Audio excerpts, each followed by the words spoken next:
get it in cash or break the bank. Disrespectful with money, how the rubber band smacking Ben Franklin face. Try to take mine to save your grace. The too heavy, so I walk light on one side of my leg like I got on an ankle brace.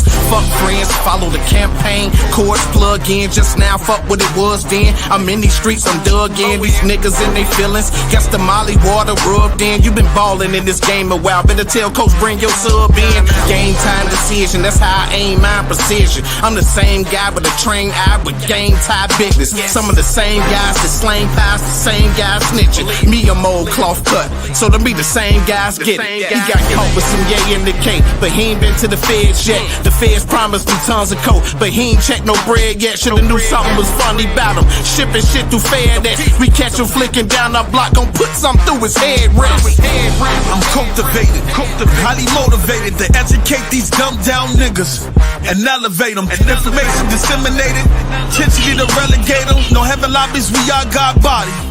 Melanated, the truth is on the tongue of an alligator. Reach my palm towards it, give an arm for it. We suited and booted, no time for it. Prepared niggas, scared niggas, a dead nigga ain't got no time for it. Revolution is evolution, get a line for it. Grab your backbone, we back on. Straighten your spine cord, my people's on the cusp. Music, we in the rut. Saturated with ignorance, content with turning up.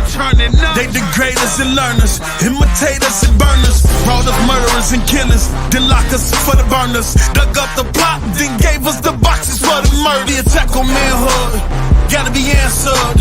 And drugging niggas and influencers spread through the game of cancer. We end up 10 boots, white tee and my jogging pants, skinny jeans, leggings. Yo, let's get to it. Let's just get to it. We're gonna cut the music and we're gonna get to this news today. What's up, everyone? How is everyone doing, man? How is your day going today? You feel me? How was your, matter of fact, man, you know, let me eat a grape. You feel me? Let me eat a grape for a minute. It looks like it's gonna be a good thing. You feel me? Woo! What's good? Let's go, y'all. As you all come in, please hit the like button.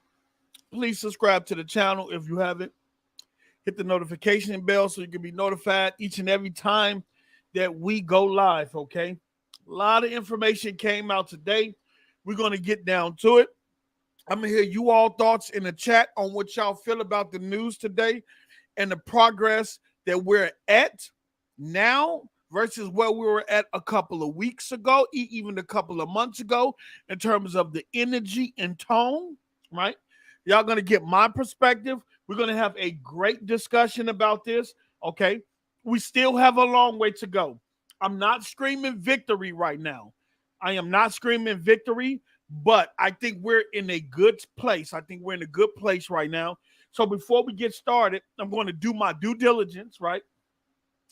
I'm going to shout you all out in the chat, and then we're going to start to have this great dialogue with each other on all the information that came out today, and also about the head of the European Commission, as well as the head of the CMA, spoke at a conference today, right? At a conference. And both of them said some interesting things. And the CMA said the first thing they said before they started their speech was very interesting. And I think that was said because, well, we'll get to it. Let me shout y'all out first. I always try to get ahead of myself, all right? But let me slow it down, right? Let me give you all y'all respect because y'all give me mine by showing up. Y'all could be anywhere in the world right now, but y'all pulling up with your boy and y'all rocking with your boy. So we're going to break all this information down, right? So shout out to Louise. What's good, Louise? I think it's my first time seeing you in the chat. If you're new, welcome to the platform. Appreciate you for coming through. 6200 Block Dre, what's up? Only on Xbox. What's good, brother? You all, hey, that name says it all. That name says it all. You know, what's good, brother? Sofa King Low was good. We got HB. What's good, HB? Frizzle Elzo. What the Delzo Elzo Frizzle? I see you, Frizzle. One Punch Jedi was good. B Staple was good. Ain't seen you in a minute. Who else we got? Anthony Chipmunk was good. Always good seeing you in the Dark Kermit. Oh, we got some day ones in here. We got some always on time in here. We got some always showing up people in here, and I love it. Salute, y'all. We got Aaron in the chat. Was good. We got Sheba. He went down with the ship. Sheba Army, we there for you. Fight back, brother. Fight back. Only X was good. We got Jet Fan 95 was good. Iron Mike, what's up, my homie? One of the true bots. Enzo, Black Lightning 100. Who we got? Butch Luffy, what's up? Bumbaboo, what's up? A lot of new names in here. I love it. Every time that I've been going live over there, I'm seeing a lot of new people show up, and I thank you all so much. Xavier Bay, what's good? And you a statesman. And you a state, we got to see you a suit, brother, with a tie. You feel me? You know what I'm saying? Just give me time. I know people got a lot of questions and things like that. I am going to answer y'all questions as we get throughout the show. Like I said, it's going to be a dialogue today, okay? Teddy Digital, Teddy paying for me. What's up, Teddy? What's up, Teddy? Then we got Cutthroat 21. What's up? Sean Hayes, what's up? Everybody that's watching, if you haven't commented in the chat, it's cool. Shout out to y'all too as well. As long as you show up, enjoy the conversation. We agree, we can disagree. As long as we're learning, okay? As long as we're taking from each other. You don't have to be for the deal. You don't have to be against it. Or you could be either or, as long as we have some great dialogue that we all can take from each other. That's what this platform is about. Gummy Hernandez, what's up? A lot of new names, a lot of new faces. I am loving it, man. We're going to get started already. We got 57 people watching already. I thank y'all. I thank y'all so much. Please hit the like button because we're going to get started. Yeah, shout out to you, Gummy. Let's go. Let's go. After SIF 40 with the $2 Activision buyout is just a start. Keep it Xbox. We'll get into that as well. We will get into that as well because as we know, after the ZeniMax purchase, right? After the ZeniMax purchase, when they spent the $8 billion on ZeniMax, the board said, okay, what's next? They said, okay, what's next? You feel me? And then they spending over $70 billion on Activision, and we already know Phil Spencer have came out numerous of times stating that they're not done acquiring studios and content. So we're gonna talk about that as well. We also gonna dismiss a lot of rumors and a lot of misinformation out there regarding the motion with Sony and the information they have to release, whether that's a win on Sony or a win on Microsoft. Also, this I do want to speak on behalf of IDOS. It's some things out there being said about him that is not true, that is untrue. We're going to clear that up. I know he's not going to speak on it because, you know, he don't entertain things like that. But since I use a lot of his information, I'm going to set the record straight on the misinformation campaign being put out there on him. But other than that, we're going to talk about the great news that we got today. Okay. All right, so let's get to it. Let me get this set up, and we're definitely going to get to talk about it. Let me know if y'all can hear that fan. You know, I want to have a cool show today. You know what I'm saying? Let me know. Right, the FTC is really not a threat in the United States. I will say that they're really not a threat. The only regulator that we have to worry about is the CMA, right? Because we know the FTC has not filed an injunction to block the deal, right? And that they went through their internal court system, meaning that the FTC can't block or stop a company of acquiring another company without filing that injunction, that preliminary injunction. And the federal court has to block the deal, right? But since the case is still in their internal case, if the deal with the CMA goes through and it looks like it's going through with EU based on concessions, they get them two out of the way. China is going to follow in the footsteps of Europe and approve too as well. We already got information that they're going to approve. That leaves the FTC out there by themselves. Microsoft is going to close the deal. They don't need to wait for the FTC to approve, right? They don't need to. They can just go and close the deal and be done and say to the FTC, either you're going to take us to federal court or you're going to drop the deal. Which one you're going to do? And I think they're going to call their bluff. The FTC know they don't have a winnable case. And so I think either they're going to come to some concessions, try to get some concessions out the deal so they don't look too bad, given that they just lost the case to Meta. Let me switch these because all this glare and flare in my face. Let me do this. Hold on, y'all. I gotta go back up to the eye doctor. They didn't put no glare protection, none on these frames, and I'm really upset. Okay. Put on my Ray-Bans. Okay, so that's a lot better. That is a lot better. Okay, so but we're going to get into that. We're going to get into that. But first, I just want to go through some of the news we got today.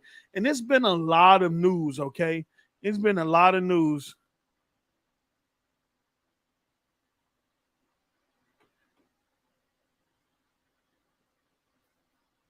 Okay, let me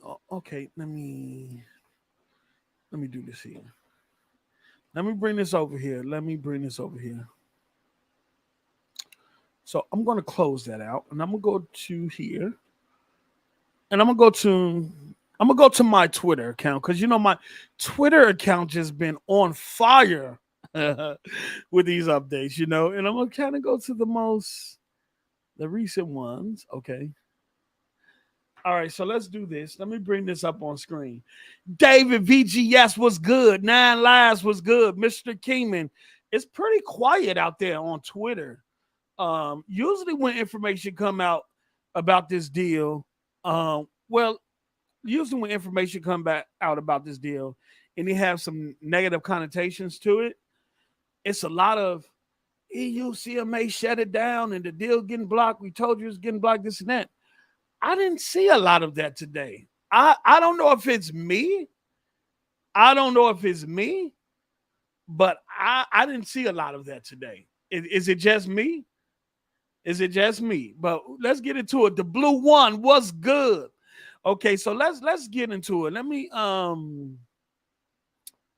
me see. Well, where do I want to start? I want to start here. All right. I want to talk about that's the VR, that's boxing. Okay.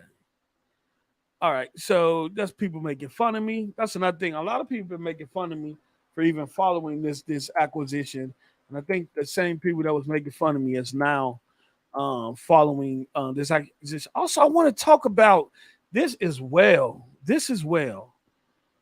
So let's talk. Let's have a good conversation. Okay. I ever said Starfield. So let's do this. Of exclusivity. Some people have pointed out that when you guys over at Microsoft acquired Bethesda ZeniMax, that Starfield was stated as a title that wasn't going to be exclusive to Xbox. That has since switched. So I'm wondering, or at least I know some people are going to be wondering, is that going to happen to Call of Duty, or what's to stop that from happening there?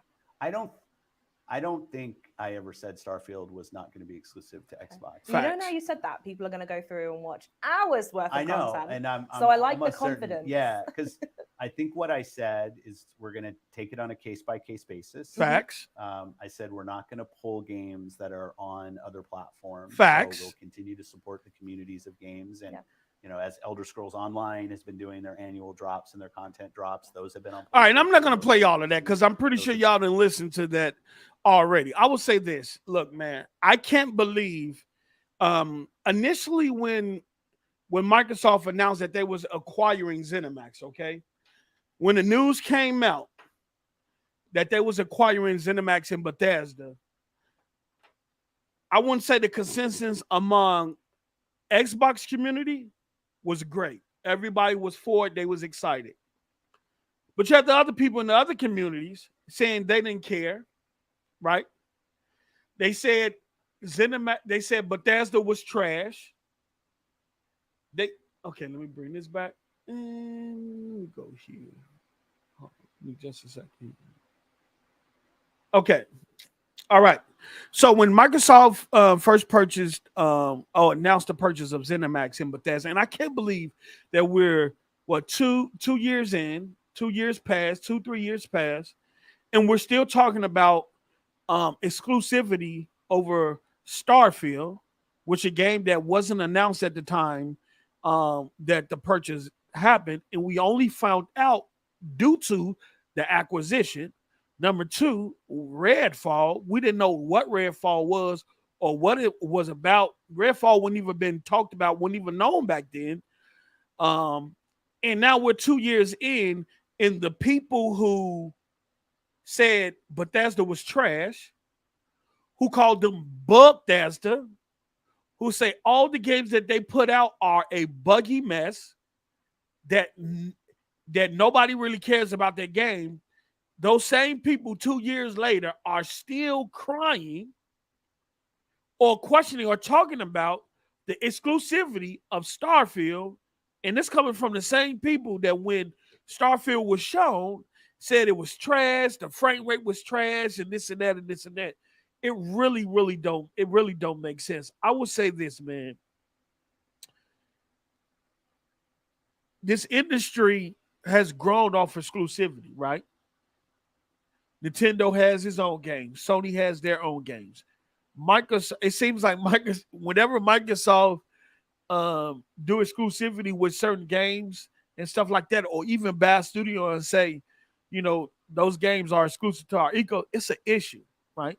Nobody give Nintendo flack. Nobody give Sony. Sony have been celebrated over the year for having exclusive content on their system. They've been literally celebrated, right? And then you go to the Tomb Raider deal and look at and I have never seen a game company get that much flack over an exclusivity deal. They literally forced Microsoft, right? And I think Square at that time to release the details on how long that exclusivity was going to be, right? They've never done Nintendo like that. They've never done Sony like that, right? Never. When games are exclusive to PlayStation, it is the norm. It's like it's supposed to happen. No one has any issues or say anything about it because that's the culture that they grew up in from PlayStation 1 all the way up until now. So it's normalized when Sony gets exclusive content or games or DLC. It's no big fuss about it. No one complains. No one says, well, what about Xbox? Or what about Nintendo? Whenever Sony gets an exclusivity, no one. When Forspoken was announced as exclusivity and it was 2 years, no one said, what about the Xbox community? No one said, what about Nintendo? Nobody questions why Final Fantasy Remake still ain't no Xbox. No one. The media, nobody, right? The Xbox community, we bring it up. We talk about it because we want answers, right? But nobody questions Sony. Nobody asks Square or any of these companies, well, why this game ain't coming to Xbox and this and that? Nobody, we still haven't got an article on why Final Fantasy Remake, which was supposed to be a 1-year exclusive, isn't coming to Xbox or when it will come, right? But the minute Microsoft with Starfield, you got the media out here saying Starfield should be on PlayStation. You got them out here questioning Phil Spencer's word on exclusivity. You got down, well, what about PlayStation? Like, what are we doing here?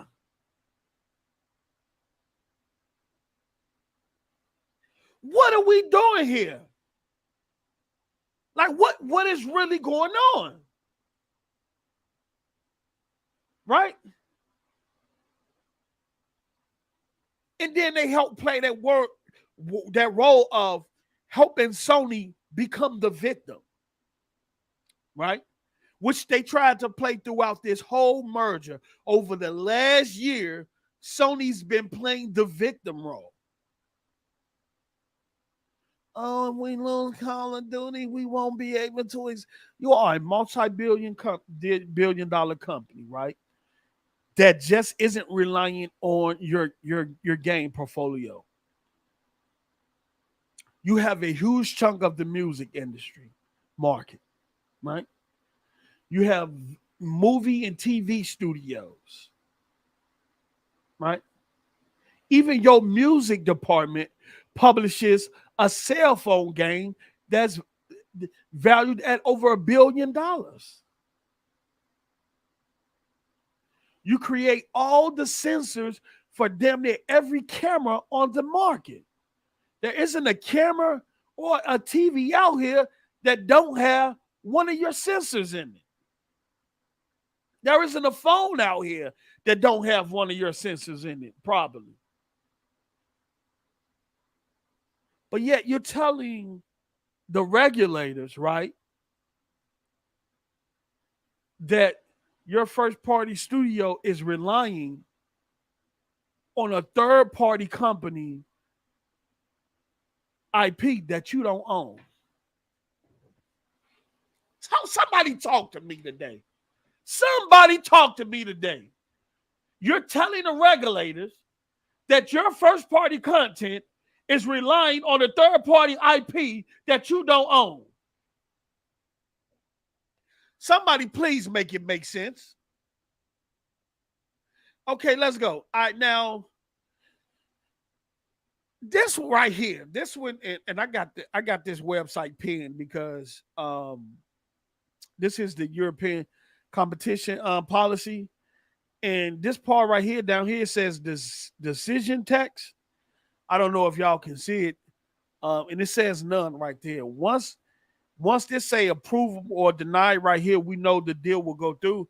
But once we see that the provisional deadline for the decision from the European Commission was extended to 2 weeks to April 25th, we knew that was them officially saying, look, them and Microsoft are in discussions right now in terms of concessions, right? And what I took that as is that what Microsoft initially offered could have been not enough, and that they had to make some changes and some adjustments based on their conversations with the European Commission. Okay, that's what I took this as, to say, hey, we're at the table, we have dialogue going, the concessions are offered already. Mike can do it, but they're not enough. And we just need to make a change in a few areas. And I don't think in terms of Call of Duty itself, I think the license agreement and stuff that Microsoft put forth in terms of putting Call of Duty on PlayStation, allowing it on PlayStation Plus, allowing it on Nintendo and NVIDIA cloud services and things like that.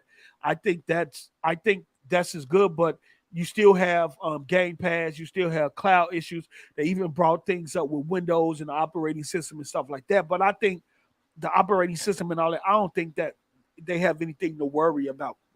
But when I initially saw this, my initial interpretation of this was, look, we're at the table, we're at the seat, we're making headway, we're making progress.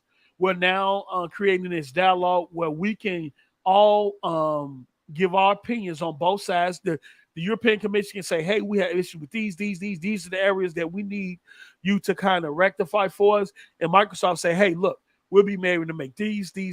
So the extension was there for Microsoft to get the information from the European Commission and then go back with the lawyers and sit down and say, how do we meet them? How do we all meet in the middle? And I think that's a beautiful thing. I do think this deal is long overdue, and I do think that because of the political atmosphere that it took this long. that it took this long, being that it's a vertical mergers, and vertical mergers usually get approved. Okay, we got 121 people in here today. Hit the like button, subscribe to the channel. Y'all, oh man, y'all make me feel so special, man, for y'all to pull up and want my opinion and perspective on this, right? We're not going to talk. So, this was a good conversation over the last couple of days, and I'm just going to touch over this on a bit. The reason why I want to touch on this before I move on, right, is because when I had initially tweeted out a tweet, right, about this motion, right, and everybody told me that the judge had agreed with Sony, and everything got squashed and limited, right? J-Dub, King Thrash was out there tagging me, pulling up articles to show proof, right? But they all were showing paperwork that had no signature by the judge, right? They all were showing paperwork that the judge didn't sign. And I was trying to tell them to say, hey, that paperwork isn't signed yet. The judge hasn't approved that yet. And Nate, yes, he did. Yes, he did. Look at the website. Come to find out, the website was putting out misinformation, jumped ahead of itself, killed the article, right? And, you know, Kratos and King Thrash and all the other PlayStation guys continue on with their rhetoric about the judge approving this and Microsoft taking the loss. Where it came out yesterday, right? It came out yesterday that the judge actually denied. And see, this is the difference, right? This was the same piece of paper, the same motion that was going around a couple of weeks ago that everybody thought got approved for Sony, right? But the only difference is that the judge right here, the name right, it didn't have his signature.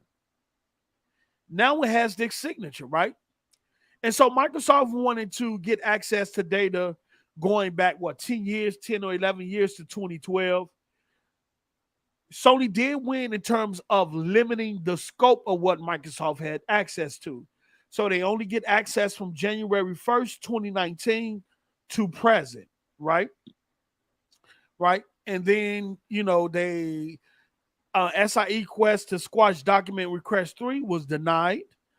The request to squash document 13 is granted.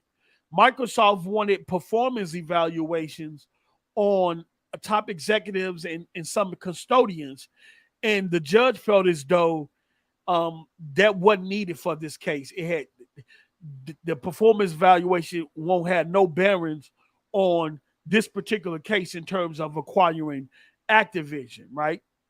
And then SIE request to squash document request 35 is denied, right? And so, a long story short, Microsoft will get access to all licenses agreement that Sony made with all third-party game publishers from 2019 to present, right? They will get access to that. They will get access to their internal lawyers' comms, their emails, text messages, and stuff that they've been having amongst each other, as well with other regulators. They will get access to a lot of information. I know a lot of PlayStation guys on Twitter was trying to downplay this as a win for Sony, and it's not. It's not. Even in 2019 to present, there's still enough information there in terms of exclusivity deals from Microsoft to get access to prove their case on what effects that Sony has on the industry in terms of their exclusivity deals and how they wall off content from Xbox and Nintendo, right? They might didn't get all the way back from 2012, but 2019 to present should suffice. It should give them enough ammo to say, look at the games they've been playing. Look at the agreements. Look at them telling other developers that they can't put their games in Game Pass, right? Things like that. Look at them charging other developers cross cross-play fees and stuff like that. So I still think it's enough information there. It might not go as far back as Microsoft wanted, and I felt that Microsoft knew that, right? All the information that was crashed, I felt Microsoft knew they weren't going to get access to everything, but I think they still get access to enough information for them to have enough ammo to prove to the administrative law judge to say, hey, look at the exclusive game. Look at all the content. Look at the stipulations and stuff in these licenses agreements that affect us on a competitive level, right? Right. So we'll see. We'll see. We'll see. The judge requested it. Will Sony back out and say will they give the information? We'll see though. So I just wanted to touch up on that a bit because it was a lot of conversation about that yesterday, right? And another thing is that the misinformation, right? The misinformation that Sony was putting out there. Sony was telling the judge, it'll be hard for us to give you this information because we're a Japanese company and everything is in Japanese. Right? Then they did another thing. They told the judge, well, it'll be hard. We got to sift through over 150,000 contracts and license agreements, right? Well, what they was doing is Sony was including every contract and every license agreement from the whole entire company. So those 150,000 contracts and license agreement was contracts and stuff that wasn't even in the gaming division. That wasn't even in the gaming division, right? That wasn't even they were Frizzle is crazy. They tallied every contract and license agreement from all their departments across the whole company. It was trying to tell a judge it will be hard for us to just go back. Yo, look, Sony put themselves in their position. I think Microsoft played a smart role in this. I think another thing is that this is what the judge had to say, right? I don't know if y'all can see this. Hold on. Right. Judge Chappelle mentions that according to Sony, Microsoft would have been willing to drop one of those custodians from the list if the two parties had reached an agreement on the scope of discovery through negotiations, right? Microsoft. So this goes to show, and this is smart on Microsoft part. This is smart because now you have proof. Now you can say, Judge, here is our proof that we have been willing to negotiate with Sony from the jump. We have been trying, right? I know a lot of people say it's begging on Microsoft part. It's not. They needed to not only show the regulators, but these judges as well to say, look, we have been doing everything in our power to try to work with Sony and negotiate with Sony. Sony been, we ain't trying to, and now it's coming back to bite them. So it was smart on Microsoft to be persistent in trying to negotiate with Sony, because now they can go to the judges and regulators and say, look, we've tried to shorten this process. We know this is a long and tedious process. We know you guys have to go through a lot of data and do a lot of stuff. We've been willing and ready to shorten this process by trying to work with Sony to negotiate. And we've offered these things, and they haven't accepted anything. And then from the judge perspective, regulator, if I'm one of them and I'm saying, Sony, why is you doing all this complaining and hoopla? And when they over there trying to make something happen, why you not trying to? What's the point? What's going on here? You feel me? And the judge say, but in the absence of such an agreement, meaning that negotiations didn't work out or Sony didn't accept, Judge Chappelle decided that part against Sony. So it worked against Sony, right? Look, you had an opportunity to bypass all this hoopla in terms of you having to submit all this paperwork and things like that. All you had to do was negotiate with Microsoft and y'all come to a deal. But since you didn't do that and Microsoft was willing to do that and you didn't come to the table, now we need the receipts. Pull the receipts. We don't have to go all the way back to 2012 though, but you're going to have to show some receipts. You have to submit some information that you don't want to submit, right? And if you didn't want to submit it, you should have negotiated with Microsoft and y'all should have came to an agreement. But now you have to show it. So that was smart on Microsoft's part, right? He said it's possible that not only in the respect, but also in others, Sony could have obtained a better result through an agreement with Microsoft. Like you wouldn't have to show none of this, right?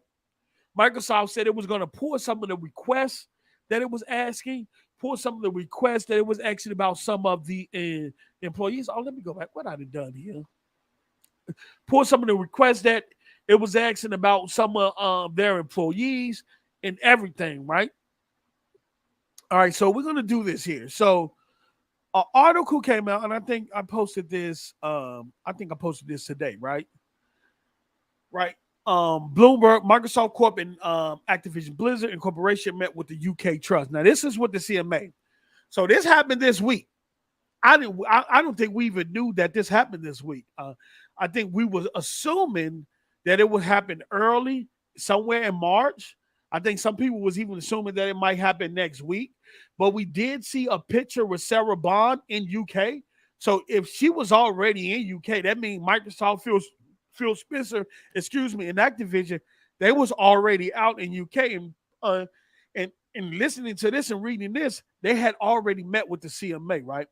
So Microsoft Corp and Activision Blizzard Incorporation met with the UK antitrust watchdogs this week to hash out proposals over concerns their $69 billion deal will hamper competition in the video game industry, according to people familiar with the discussions, as global regulators step up their scrutiny of the controversial deal. Okay? Shout out to Ichi with the $2. Yo, post up. I just got banned from Z Discord. What? Why they ban you, bro? Oh, man, I'm sorry to hear that, Ichi. You've been in there. You've been back there for a minute, Ichi. You've been back there for a minute, Ichi. Yeah, One Punch. They knew it was going to take I don't know how Ichi get banned from that Discord. You had to do something really foul, man. Z usually got he don't got a tight leash in his Discord. As long as y'all ain't disrespecting people, family members, talking about people, children and wives, or sorry, any homophobic things like that, then he pretty much let y'all rock, right? He said lawyers from Microsoft attended a private hearing with the Competition and Market Authority in London on Monday. So today, Thursday, they did that Monday, low key. They did that low key, and you could tell it was private because we're just now hearing about it, right? On Monday to discuss the regulators' provisional findings and assess the feasibility of proposed remedies, said the people who asked not to be named, discussing the confidential matter. Microsoft also said it's willing to pay a third-party monitor to oversee their compliance. The people said a measure designed to relieve the CMA from having to devote resources to make sure the tech giant follows through on its promises. Now, I want to stop here, right? Because this is very important, because if you read the provisional findings, you will understand that the CMA, the reason why the CMA said behavioral remedies, they don't like behavioral remedies because they need oversight. That's one of the reasons why the CMA, and I think one of the main reasons why the CMA said they didn't like behavior remedies, because they need oversight, meaning that they will have to use resources and things like that to keep an eye on, to make sure the companies are compliant with the behavior remedies in place. But Microsoft saying, look, we understand that. What we'll do is we can help by outsourcing a third-party company to oversee the deals and whatever concessions that we come to make sure we're compliant. That way, CMA, you guys don't have to worry about spending no money, no time, or resources on trying to oversee that yourself, okay? Because that'd be difficult given that how many mergers and acquisitions and cases that y'all look at throughout the year, okay?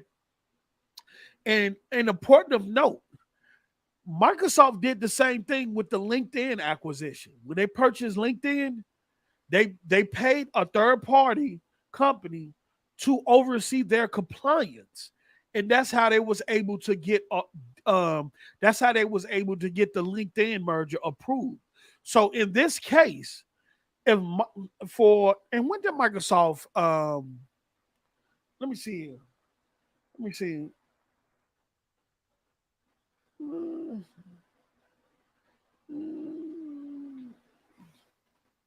So okay, so Microsoft purchased LinkedIn back in 2016 for 26 billion, right? At that time, it was the largest acquisition in the history of the company.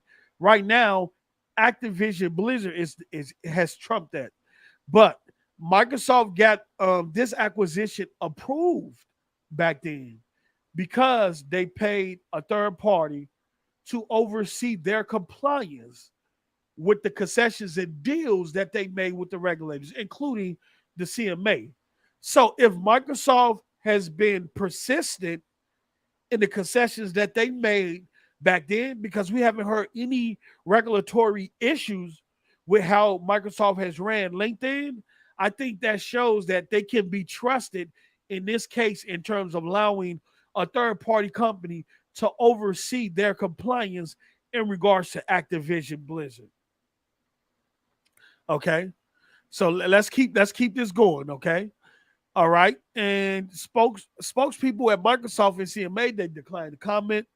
That's normal. Activision Blizzard separately met with the CMA. That's interesting that Activision went in and met with them separately on Wednesday. I can only imagine what those conversations and discussions was like. On the proposal, a further hearing with Sony Corp, the main opponent to the deal, is scheduled for next week. The people said, Jim Ryan going to go in there and, try to protect the interests of Sony. The London meeting was led by the Case Independent Inquiry Group with support from the Case team, said the people. The CMA will publish its final decision on the merger on April 26th. The company's plan to submit a revised proposal to EU authorities this week following the closed-door discussion. The people said so. They had a closed-door discussion with the EU and the CMA already. So this is moving along. And I like that, right? So that came out, right? Right. And then what happened was that the routers put out a report, right? This report came first today. It said the EU antitrust regulators are not expected to block Microsoft's proposed purchase of Activision Blizzard. Reuters now reports early Reuters said the EU was not seeking any divestitures, right? So we had a report that that EU said, look, we're not seeking any divestitures. Reuters report that, and then they came out later on in the day and say, look, they're not going. Europe is not going to block the deal, and so that let us know. Here, antitrust regulators not expected to demand Microsoft sell asset. This was what came out first. My bad, y'all. EU antitrust regulators not expected to demand Microsoft sell assets in Activision deal. This was the first good news that we got today in terms of the European Commission, because that let us know they weren't being aggressive in their approach, that they really listened to the information, that they really researched and did their due diligence on the market, and are really making a decision based on facts, based on the market, based on the information they gathered, and not being persuaded by other regulatory bodies or other sides or either side of this acquisition in terms of Microsoft, NVIDIA, Google, or Sony. They look. And I love what Vestager said the other day. She said, look, we see the passion, and it's cool to be passionate, but we're not here for the passion. It's good y'all passionate about games in this acquisition. That's cool, but we're not here for that. We're here for the facts. We're not here to be persuaded by either side. We're here for the facts, and we're going to make our judgment based on that, right? And I think that was very important, right? And it shows here, EU regulators' concerns likely to be addressed with Microsoft licensing deals with rivals and other behavioral remedies. And that came out first. And then right after that, a little while later, they said, look, the EU is not expected not to block the deal, meaning basically they're in communications in terms of concessions. So to me, I think the EU approves this deal. I think Microsoft, in terms of concessions, going to give the EU what they want, as long as they're within terms. Okay, I think at some point, Sony might get a discount. I think Sony might fight for the discount that's already in place, right? Because Sony came out and said that they take a less of a percentage on Call of Duty. Usually, it's 70% to the developer or the publisher, and then 30% to the store, right? But I think certain people came out there saying Sony is taking it's like 82-18, meaning that Activision gets 82% of the sales and Sony get around 18, if I'm not mistaken. I don't know if those are definitive numbers. That was just a rumor. And so I think Sony's concern is that, look, if Microsoft takes over Activision, this deal that we have in place in terms of the percentages and stuff like that, of what we get off COD, all of that could change. All of that could change. And we're going to more than likely be taxed more, right? We're going to be taxed more. So we'll see. I think Microsoft might offer incentives to lower that. We'll see. We'll see how it plays out. But I think all in all, this is incredible news. And this was an update from the Router article here. In addition to the licensing deals for rivals, Microsoft may also have to offer other behavioral remedies to allay concerns of other parties than Sony. One of the people says such remedies typically refer to the future conduct of the merged company. Whatever that means. I think when you're talking about behavioral remedies outside of Sony, I think you're getting into cloud, you're getting into servers, you might get into Windows licensing and all that. I don't know how all that stuff got into this, but you might be getting into that side of things when you talk about other behavioral remedies outside of what Sony is complaining about, which it seems to be only Call of Duty, right? So what I want to say is, right? And I'm gonna check the comment section out in a minute. What I want to say is that it's funny how the energy and tone has changed within the last couple of days, right?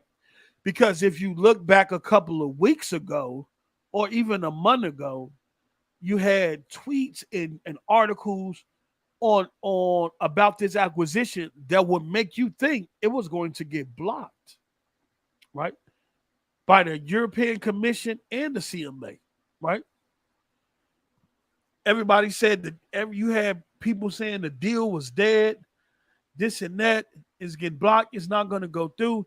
And here we are today where the energy and the tone has changed, right?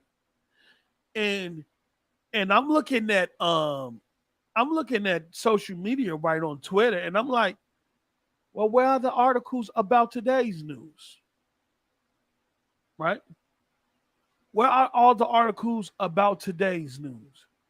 Now, when it's negative news, when it's news that shows that the deal could be in doubt or possibly not going, man, you have articles everywhere.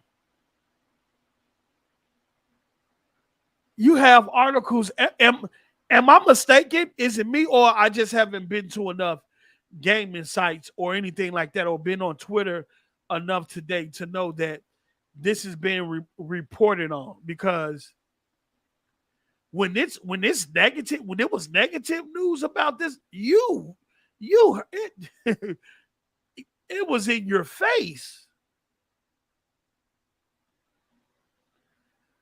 I would say this, right?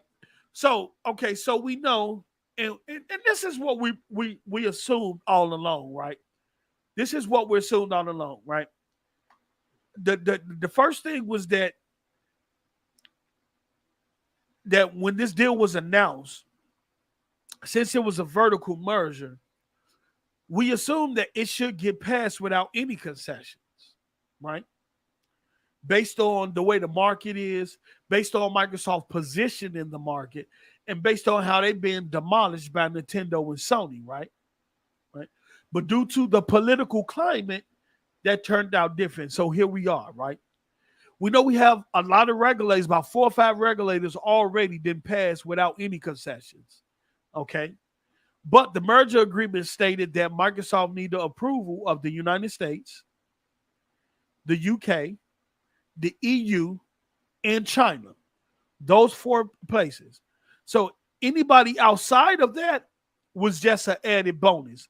But the stipulations that was in the merger agreement stated the US, the UK, the EU, and China, right? In the US, we know the FTC is trying to prolong the deal in their internal court system so they can see what the EU and the CMA outcome is going to be, right? Well, the EU then came out today and said, we're going to get this deal done with concessions, okay? So it's more than likely we say it's going to get approved there, right? The CMA. Now, before I get into the CMA, the president, well, I wouldn't say the president, but the CEO of the CMA spoke today at the same conference that the CEO of the European Commission spoke, right? And the investor, her premise today on what she spoke about is that we cannot hinder the market, right? Right. And that we must do our due diligence, but we must do it in a way where we don't harm competition or we don't prevent competition to the point where it cramples innovation, right? Because if we allow this, and I'm paraphrasing, I'm giving y'all my opinion of what she said, basically what I took from it.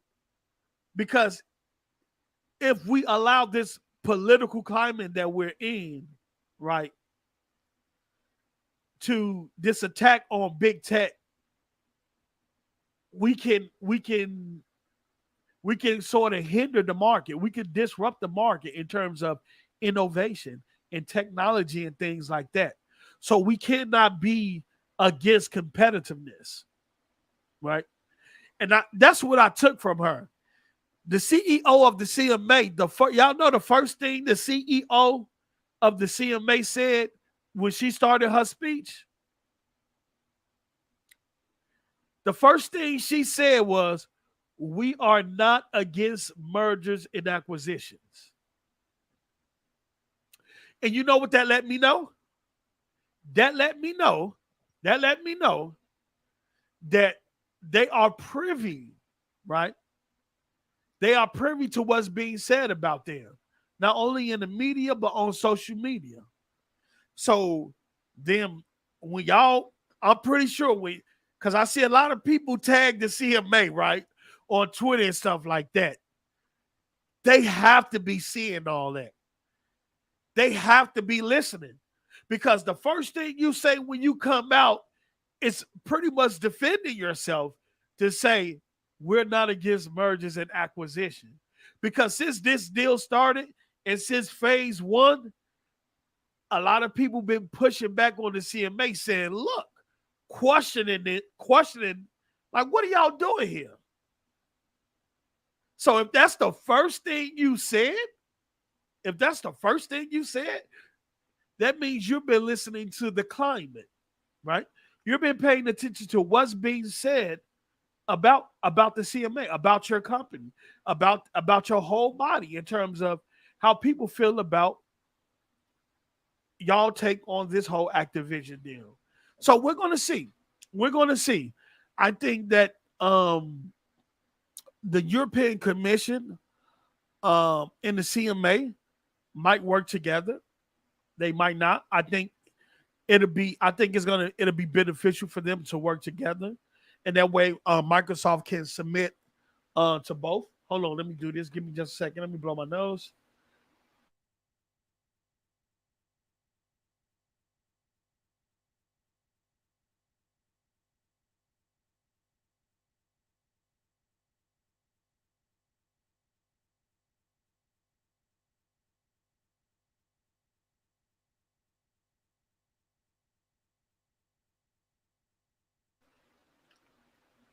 Okay, I'm back. Let me take this off screen real quick. So I think it'll be beneficial for the CMA and the European Commission to work together. Okay. The European Commission pushed back their final their final conclusion on this deal from April 11th to April 25th, right? That's one day before the CMA submit their final conclusion on this deal, right? So April 25th, you get the finale from the European Commission. April 26th, you get the finale from the CMA. April 28th, you get the finale from New Zealand, right? So that's 3 regulatory bodies, right? April 25th, European Commission. April 26th, the CMA. April 28th, New Zealand. And I think New Zealand pushed their back. They didn't push their back about 6 times already. I think they're waiting on the outcome of what the European Commission and the CMA going to do. I think that's why they pushed theirs back. Theirs back. We know that China, from earlier when all this started, we know that China is aligned with the European Commission. So I think China is going to be on the same boat as the European Commission. If the European Commission approve, I think China going to be right behind. And if that's the case, Microsoft will have Europe. They will have China.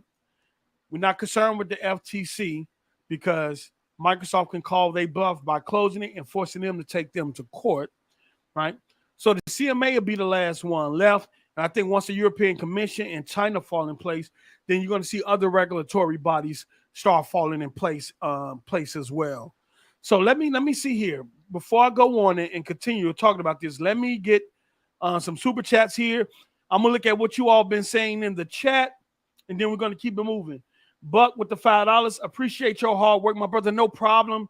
Look, I just saw opportunity with this. Mergers and acquisitions is foreign to all of us. It's still foreign to me. You feel me? I'm not a lawyer. I don't have a good grip on none of this stuff. I'm only able to comprehend what's put in front of me, right? I'm only able to digest what's put in front of me. And when Hog Law was out here breaking it down, putting it in the most simplest terms, it helped me understand some of the verbiage. Then you got you got false patents in his articles. Then you got IDOS, that's a UK lawyer in mergers and acquisitions in IT, giving his breakdowns and interpretation, breaking things down, helping explain this to us. And I just thought it was an opportunity to just take all that information and put it in one place for y'all, where y'all don't have to go search for yourself. And come to find out, everybody reporting on this now. So it's good. It's good that we're being attentive to this, because this is going to have long effects on the gaming industry and the tech industry as a whole. It is bigger than Call of Duty. This merger going through or being blocked is going to decide a lot of things, not only for other companies that's outside the industry, but also how big publishers in the industry move forward with trying to make another purchase like this, or purchase another game developer, right? So everybody's sitting back watching, trying to see what the outcome going to be, what concessions are going to be put in place, and what the regulators are going to do, and how this all going to play out, because they want to know, okay, if I'm a big tech company and I'm outside of this industry, right? And in this political climate that we're in, how do I go about making a big purchase, right? And appeasing regulatory bodies, and not have to go through all this stuff that Microsoft is going through. Now they're going to be scrutinized for competitive reasons. That's true. But in terms of the FTC challenging deals that should be going through with no basis to challenging them on and stuff like that. So a lot of big tech is like, we need to know the foundations, the basis, the guidelines that we need to work on. So if we want to make future purchases, we'll be in a better position when we make those purchases to appease the regulators. Right now, that's cloudy right now, being that a lot of these decisions that are being made from a political standpoint and not a standpoint of facts, market trends, and data and information like that. Excuse me. So this has a greater impact than just Call of Duty. And believe me, all the big tech is watching, all the analysts and investors are watching. Everybody is watching this deal right here, just like they was watching the Meta deal, okay? But thank you for the $5, Buck. I appreciate you for supporting the platform. My brother Dirt, we bleed green. We bleed green, I got to do a special with them, right? I got to do a special. I got a plan, though. I just want to wait to see how all of this play out, and I'm going to reach out to as many influencers as I can to bring them on the platform to get their perspective after all of this is said and done. And then plus I want to do some other shows where we bleed green. They definitely got to pop it on there. Salute to you, brother. Thank you for the support as always. Post, when the deal officially closes, I'm talking shit for a week straight. I still can't believe they're begging for Starfield. Wow, how have times changed. You know what, Dirt? I'm not going to need to hold you, brother. I'm going to say this, brother. You have every right to feel the way you feel, brother. You have every right to feel the way you feel. Because when this deal was announced, they was DMing the president. They was DMing congressmen and senators. They was tagging the CMA, the European, the Commission, the FTC. Shut this deal down. And whenever negative news or negative articles came out about this deal, they went out glowing saying, block the deal, the deal is dead. I said earlier, Dirk, that they trashed Starfield when they finally showed it. And now those same people are complaining about it. They trashed Bethesda, called them Bethesda, tell them they never put out a great game.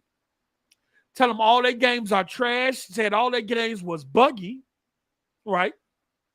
And 2 years later, those same people are still asking, why isn't Starfield and Redfall on PlayStation 5? And I said this earlier. This only happens with Microsoft. Nobody ever questions why a game that's exclusive to PlayStation is not on Xbox. Right? The media, none of that. But we're going to keep it moving. So let me get into the chat, man. What's up? I want to ask the chat. Oh, I got more super chats. My bad. Shout out to Buck with the $10. What the 10-piece? You feel me? Thank you, brother. Thank you, brother, for your support. Thank you. U.S. Commerce and Congress will subpoena FTC communications with global regulators to allege collusion to block deals. EU and CMA are distancing themselves from Con. It's all going to come out with FTC. Yes, I thank you, Buck, for bringing that up. I was going to talk about that they subpoenaed them for a Freedom of Information Act, right? And so they and this is not the first time they did this, right? They submitted the Freedom of Information Act with another mergers and acquisition. I think it was that DNA company, if I'm not mistaken. What I forgot the name of it. I'll get the name of it for y'all. But they did one. It was submitted in February of 2022. The Freedoms of Information Act was submitted by the Commerce in February of 22, and I think it was February 23rd of 2022. And the FTC didn't respond until January of this year to that Freedom of Information Act. So we might not get it soon. It could be a year or it could be some months before we get access to that information. But they definitely want to know. We want to know text messages, emails, phone calls, documentations. We want to see everything, all comms and communications that you've been having with any foreign entity that is not of the United States, right? Because if we find in any way that a U.S. body been trying to persuade a foreign entity to deny a U.S. company, I don't think the FTC that stupid though. I don't think they, and if they did, they probably didn't make it noticeable to the point. I think what they did when they found out that the European Commission last year, back in November, was going to start doing concession talks with Microsoft, then I think that's when they went to block the deal, and they tried to use the blocking of the deal to persuade the EU and the CMA. So I still think they released that information, but I still think the FTC probably done it in a way where it's not noticeable, where it's not illegal. I will say that, where it's not illegal. Okay, I will say that. All right. Oh, we got 176 people watching. That is I thank y'all so much. We have 100 likes. Please hit the like button. It helps with the algorithm and help get this show out to many other people, man. I thank y'all for watching. I thank y'all for valuing my input. Look, I'm not a lawyer. I'm not even an armchair's lawyer. All I do is I gather the information, consolidate it into one tweet, so you don't have to go scouring the internet and all these different forums, all these different websites and things like that. You don't have to do it. And I try to break it down and give you the most vital parts of that information that's important to you, so you can, read it and move on with your day. Or you hop on Twitter, go to my profile and see what's new with what's going on, and then and go from there. But I thank y'all. But I don't want to take credit because there's so many other people who put this in IDOS and all the information you do. He have access to websites that are behind subscriptions that only lawyers have access to. I think the same with whole law have some access to certain websites because they're lawyers and stuff. So when they get that information, that's why I always credit IDOS, because some of the website like MLEX, lawyer firms have an account with MLEX. MLEX been in it, and I seen Kratos try to question them, calling it a newsletter. MLEX been in the game for over 20 years. They are cemented. That's why law firms have an account with them. That's why law firms have an account with MLEX. Like, this is not one lawyer signed up to their website. It's multiple law firms that have an account with MLEX. So whenever you hear something from them, it's solidified because of their reputation within that industry and working with different law firms and investors and things like that. So I just want to make sure it's not all me. I give credit to the people I get this information from and break it down for us. I just want y'all to have it in one place where y'all don't have to go all over the place. Y'all can just get it in one place, but understand it too. Because I know I get a lot of people under my tweets be like, "Post, what does this mean? What does that mean?" And the community this is created is incredible, because now I don't even have to explain a lot on my posts, on my tweets. A lot of times when somebody asks a question that they want to know, like, what does this mean? Somebody will jump in the comment section and say, look, this is what this means. And when that happens, when you have a community, people helping each other out, educating people, helping people that don't understand and stuff like that, or even simplifying things for people, that's when this become a great deal. Regardless of if the deal goes through or not, the fact that we're helping each other understand some stuff that we might not know, and the fact that there's people out there that are not afraid to say, I don't know what this means, but I'm going to ask a question so I can try to make sense of it.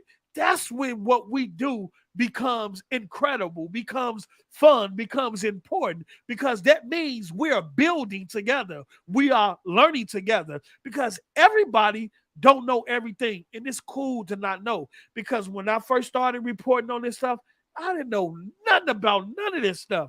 I started reading the merger agreements, and I started reading the responses and stuff that was coming out of these regulators. Man, I'm like, what is this? I'm reading it, and I'm comprehending some of the stuff, but not all the stuff. So when whole law hop on the scene and say, look, let me break this down for you so you can really I appreciated him for that. That's why he had thousands and thousands of people in his streams, because people wanted to be educated in a market and in a space that they didn't understand and have no knowledge of, but they know it has an impact on them as a gamer. Okay, so that's the important thing, man. Let me keep going. I know I get long-winded, but bear with me. Shout out to my brother Dirk Greedy. We bleed green. Make sure y'all follow him. Support his podcast. One of the best Xbox podcasts out here. You feel me? Out here. Okay. All right. Dirk Greedy. Oh, let me sit up, man. You got the little thing in my way and stuff like that, man. I didn't know it was in my way like that. Dirk Greedy with the $10. You say, I always felt you were the most underrated talent in our community. I'm glad to see you finally getting the love you deserve, bro. Don't stop and stay consistent. I got you, brother. Let me tell y'all something. Dirk Griggity is one of the realest dudes, right? The realest dudes that I've met on this platform. Him and Z. Even though me and Z have our issues with each other, but Z have always told me, you're talented. You need to do this. Get on your job. Get out there. Do your content. Put up your videos. Always gave me pointers. I will always love him from that. I can never take that away from him throughout the years of how he tried to push me to be consistent on this platform. Dirk Griggity, after we did a show one day, told me to my face, post up, what are you doing? You're inconsistent. You're not consistent enough. You need to get on top of your stuff.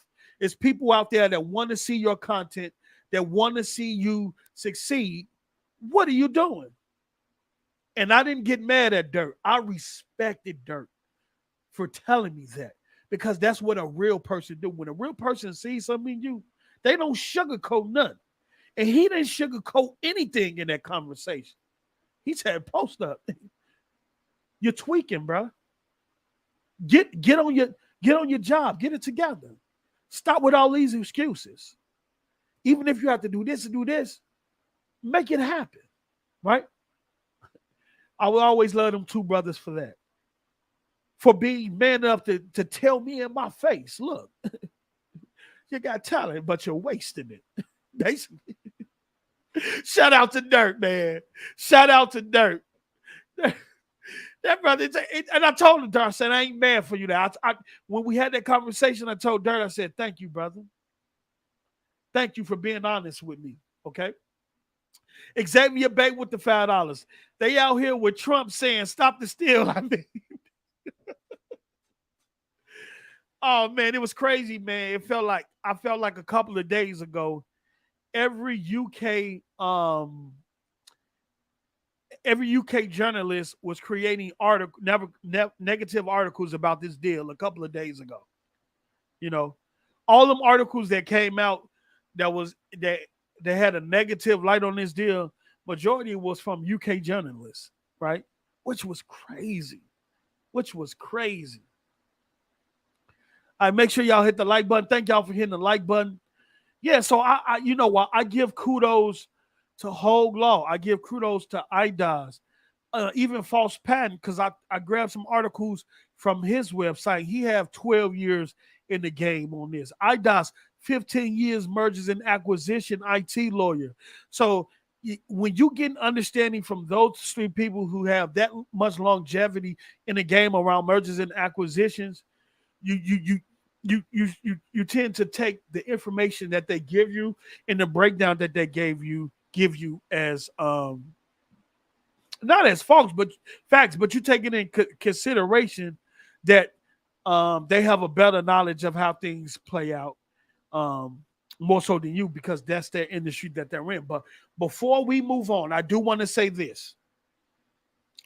Please stop with the false accusations on IDOS, right? His opinion of this merger since day one has been in step and in line, right? I know it's some disinformation out there regarding him. Please stop, right? He never said that the European, that he had a 20 to 25%, 20 to 25% percentile on the European commissioner approving the deal. He never said that. The 20 to 25% was for the entire deal, right? And that was around the time, I think, that the provisional findings came out and the divestiture talk was being talked. Because I think days before that, Bloomberg, a Bloomberg article stated they was around 13% of the deal going through. So it's some false accusations and some false information that's being put out there with IDOS, okay? And yes, he said if this deal was based, and let me tell you this, IDOS never made any opinion on the political effect that the deal was in terms of the political effect of the regulators on the deal. Okay, he never said anything.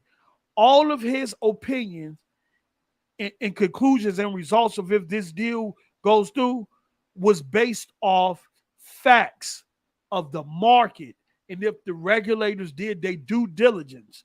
That's why he said he wouldn't be surprised if the CMA passed this deal without concessions, meaning that if the CMA did their due diligence, right, based on the market and the information that they got and that they went through, then it should be passed without concessions. He said he wouldn't be surprised. He never said the CMA will pass it without concessions. He said he wouldn't be surprised if they did. And that was based on the facts of the market. But he has always said that concessions will have a role with regulators in getting this deal done. So stop spreading FUD on his name, discrediting him, saying he's not credible. He is credible. And all the information that he's been putting out all the way up into now, he's been stepping stone. Now, like I said, everybody don't get it right. You might make a few mistakes here and there, and he has. But he has also came back and corrected those mistakes. If you've been following that thread on Reset Era, which is now almost at 3 million views, over 30,000 replies, and over 600 pages, almost at 700 pages. All right? So let's move along. Let's move on. All right, so this is what we're going to do. So before I move along, anybody in the chat has any questions? Any questions?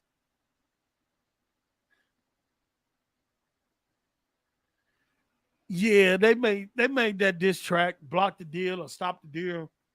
You know, I don't look, man, they look, that's their thing. Dookie Kicks. Your name Dookie Kicks, man. I can't be calling you Dookie Kicks, man. I cannot be calling. Yeah, look. I can't be calling you Dookie Kicks. Yeah, only on Xbox. Okay. Post, what's your ethnicity? I'm a melting pot. You feel me? I am a melting pot. I don't know. I have to look into that. I'm a melting pot. That's a deep question for me. I have to answer that on another show, Bria. I have to answer that on another show. And I know you could just say black man this and that, but nah, I don't want to talk about that right now because we'll get into a whole nother conversation. Some people might have, different opinions and things of that, but I'm a melting pot. That's what I'll say that. I'm a melting pot. Fat Fox, what up? Give me just a second here.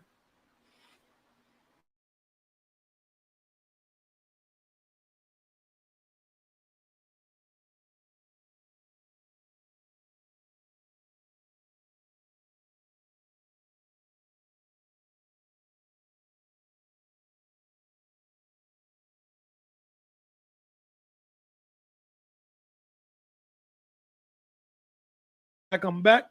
Fox, what up? Okay, so Bria say China. Nah, ain't no China. Can Sony really afford Take-Two? No. Let's put that to rest too. That's another funny thing to me, right? That's another funny thing to me that people that are getting upset over this acquisition of Activision and the initial aspect of this, everybody was saying consolidating the industry is bad. Buying up the industry is bad. This is bad. What Microsoft is doing is bad.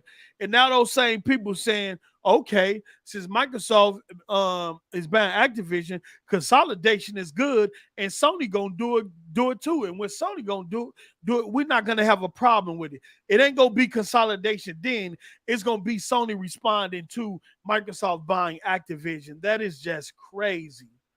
That is crazy. First of all, Take-Two just spent 12 or 13 billion buying Zynga, right? Take-Two is for this Activision merger, right? They've been for it since the jump, right?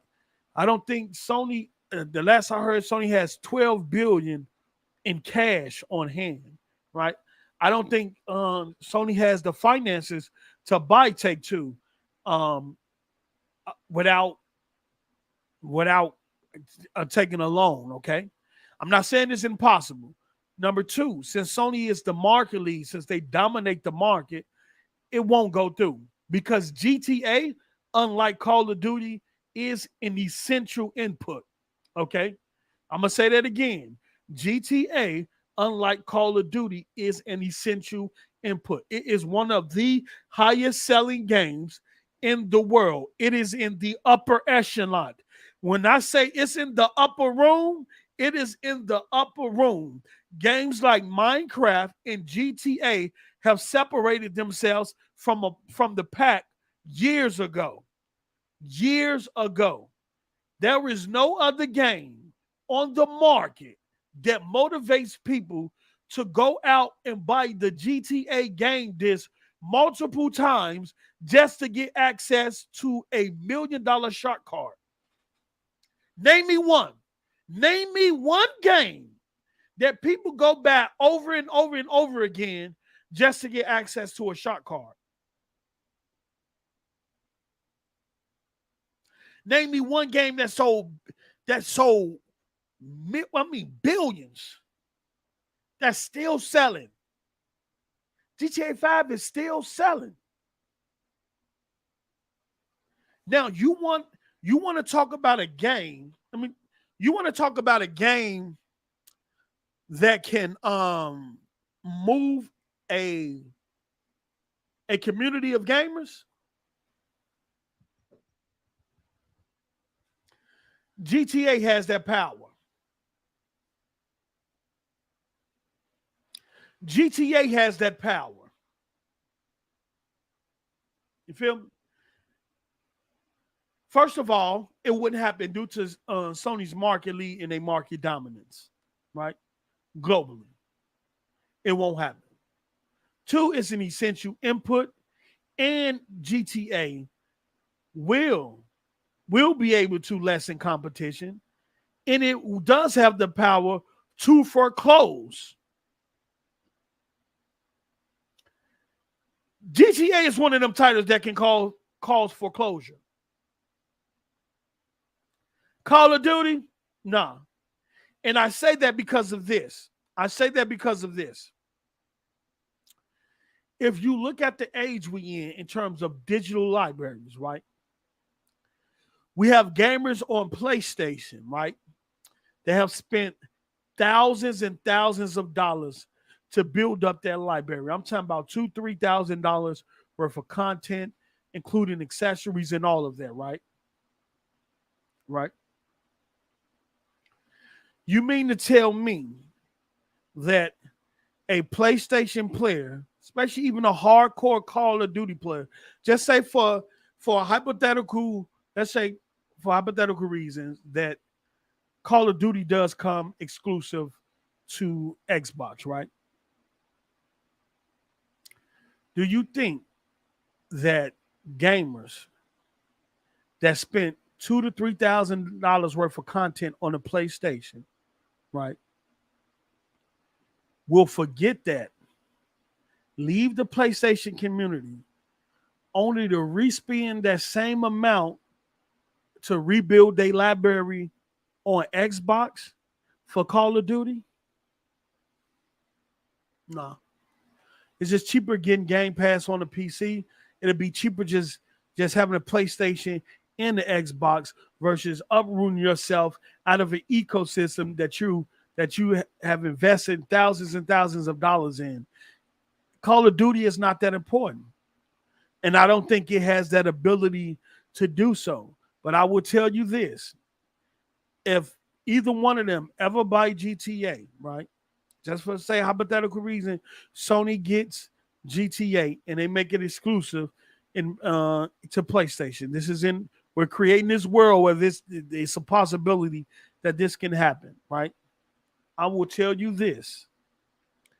We've seen the effects of an Xbox without GTA in the OG Xbox era and in the 360 era. Right? We've seen the effects without having a GTA. GTA is too powerful. It's a platform in itself. It makes too much money, right? And it is an essential input. And it does have the ability to substantially lessen competition and cause foreclosure. Therefore, Sony, in this market position, along with its marking dominance, will not be allowed to purchase Take-Two. And if they do, look, Microsoft won't even be allowed to purchase Take-Two. I just think no one should own Take-Two because of the behemoth. And the reason why that it's not just GTA, it's Red Dead Redemption, it's the 2K with the whole sports division they have. So many things come into play when I look at that merger, and people out here saying it like it's a possibility.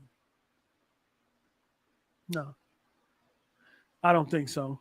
Let me see here. Let me finish answering questions. Let me see. Prosper your work. Post on the documents. Request 35 is for third-party info going back to 2012. No, Dookie Kicks it's for third-party info regarding licensed content and exclusivity deals. It don't go back to 2012.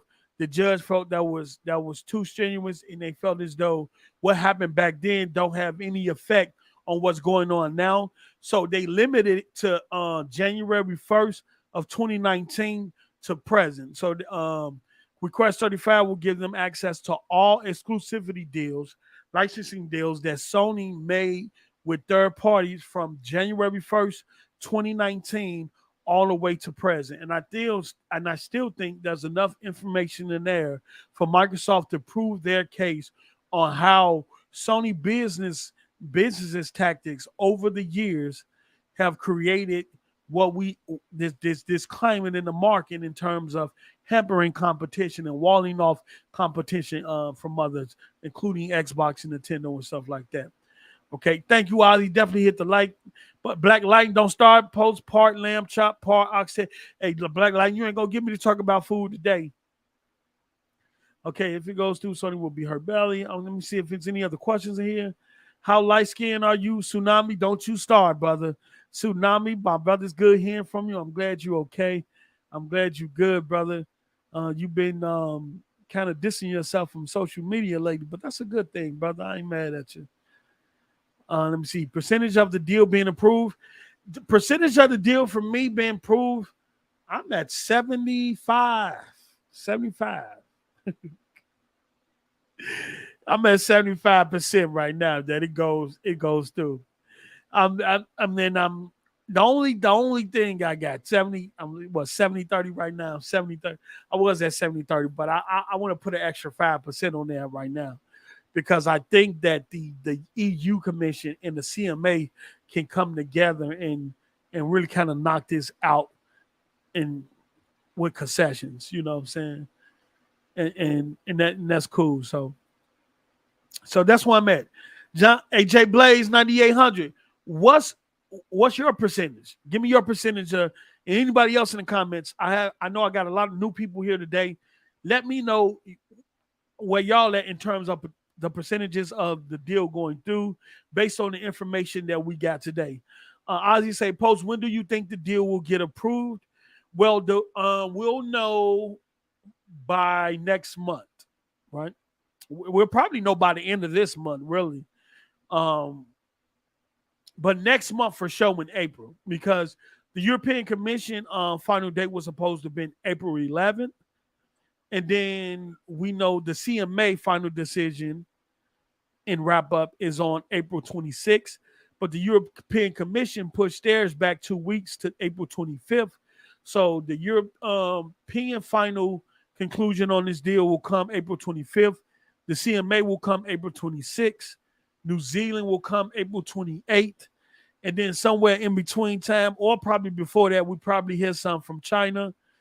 In terms of Canada, since we haven't heard anything from Canada, like I said, Canada is like the United States, meaning no news is good news.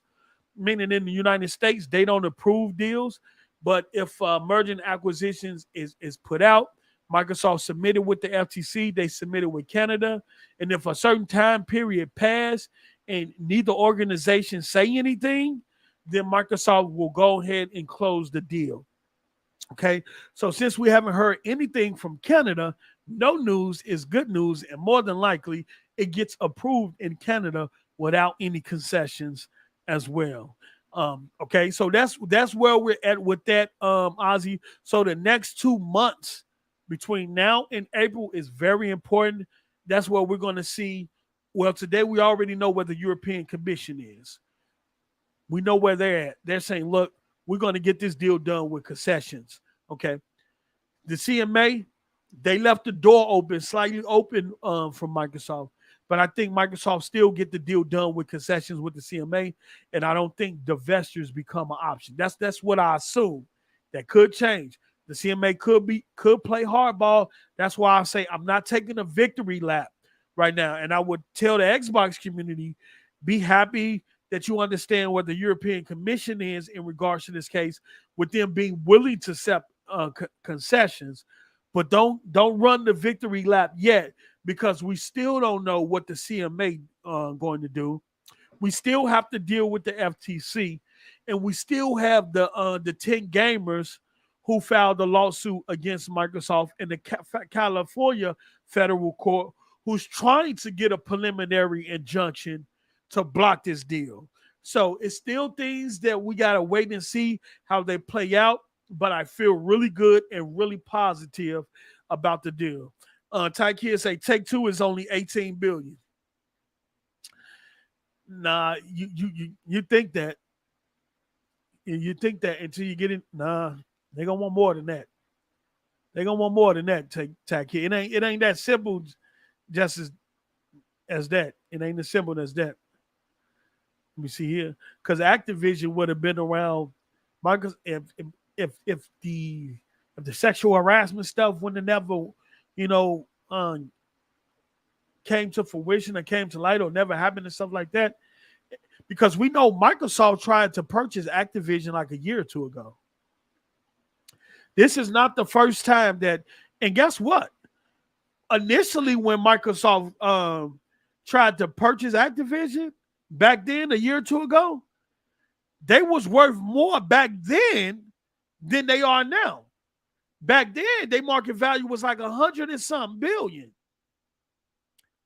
Or it was like at $100 a share. Microsoft would have had, back then, if Activision would have said, yeah, Microsoft would have spent over 100 something billion trying to acquire Activision, I think a year or two ago. When they approached Activision to acquire them. And Bobby told them, no, we're good. So $75 billion that they're paying, the $70 billion that they pay now, which might turn out to be a little bit more than that, probably anywhere from 70 to 75 that they're paying now, that's like a discount to them. Because when 2 years ago, when they would have paid over 100 something billion for them. JetFan95, who said Take-Two is even for sale? Yeah, you just can't go. You just can't go back. Company got to be in agreement. Activision was in agreement. Their board members were in agreement, okay? Child of God Gamer said, Poster, what's good, brother? What's good, my brother? Shout out to you. GTS, another beast. Yes. Yes, it ain't going to be Take-Two. It's not going to be easy. And they know it. And Sony knows it. Microsoft knows it. They will take cuts other places if they try and buy something. You can't compete one-on-one with a huge company like Microsoft. Yeah. Okay, let me see you. Let's see. Any more questions? Post you're wrong. Mike Johnson, what am I wrong about? Let me know what I'm wrong about. If I'm wrong, educate me. Educate me, brother. Don't just tell me I'm Mike Johnson. Don't just tell me I'm wrong and don't tell me what I'm wrong about. Tell me what I'm wrong about. Educate me on what I'm wrong. That's what the conversation is about. If I'm saying something that's wrong, if you have something that you don't agree with, let it be known and we can have dialogue, brother. Let me see you. What's the real story behind the card that lady gave you? Country working, man. We're not going to do that. We're not going to do that, brother. I'm not going to bring it up. I'm just telling you, Z was lying. That's all. Okay, then card over again. Okay. Yeah, GTA 5 has sold over 100 million copies, yeah. Let me see it.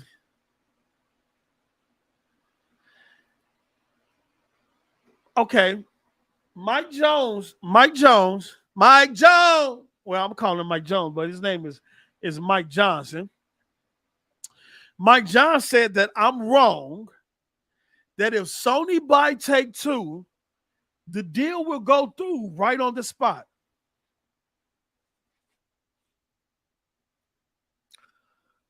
Please explain to me how. Please explain to me how.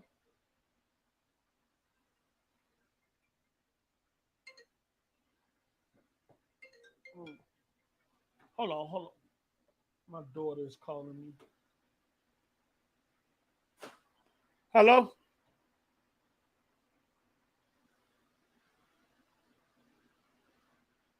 Okay, please explain to me how. You're talking about regulators who took a year tripping over Call of Duty. Imagine what the regulators gonna think, given Sony market position, and when they look at the GTA numbers.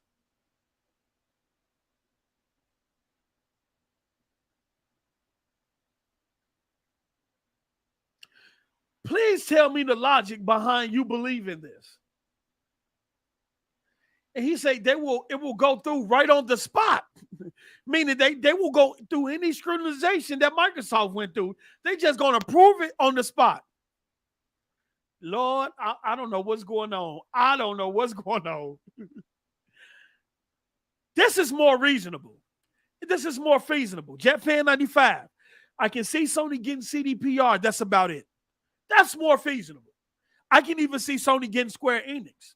And I think that's why Square Enix kind of shaved off some of their divisions and sold off some of their stuff to kind of bring the number down to make it more feasible for Sony to entertain an offer to them. Okay? But this is more feasible, right? CDPR, they can buy them, right? And I don't think any regulatory bodies will have to even jump into this. Hello. Yeah. Yes, I'm doing the live stream. What's up? Okay.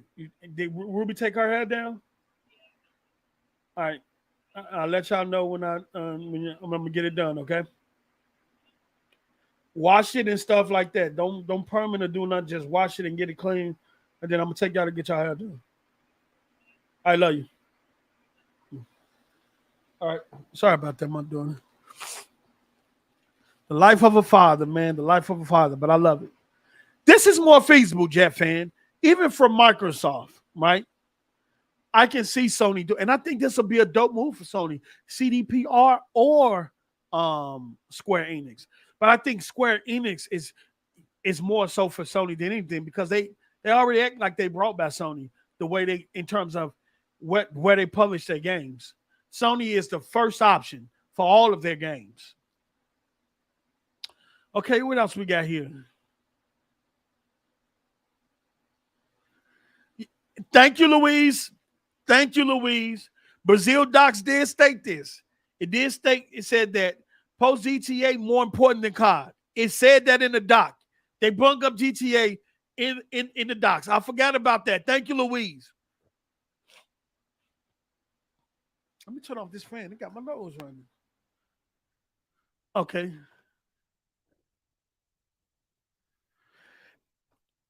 Yeah, we could look, we can agree, we can disagree.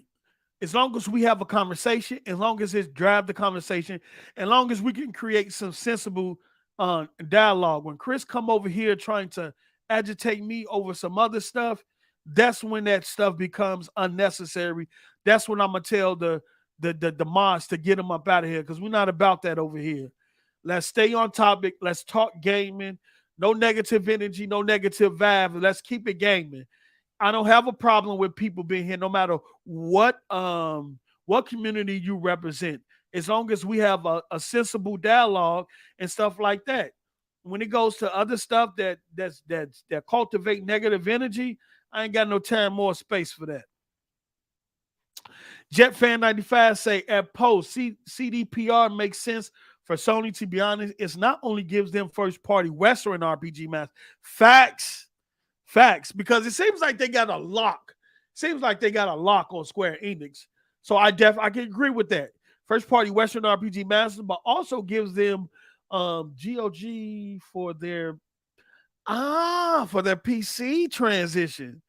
It will give them a way to get their own launcher on PC, and I think that's what what's the acquisition of the company they just recently did that's doing all a PC port? I think that's what they're doing. Not only doing the PC port for their first party studios. Damn, what's that company? I know y'all know. I forgot the name of it, but their main thing was porting games. Porting games to Nixes. Thank you, Ty Kid, Nixes. And see, that's what I mean.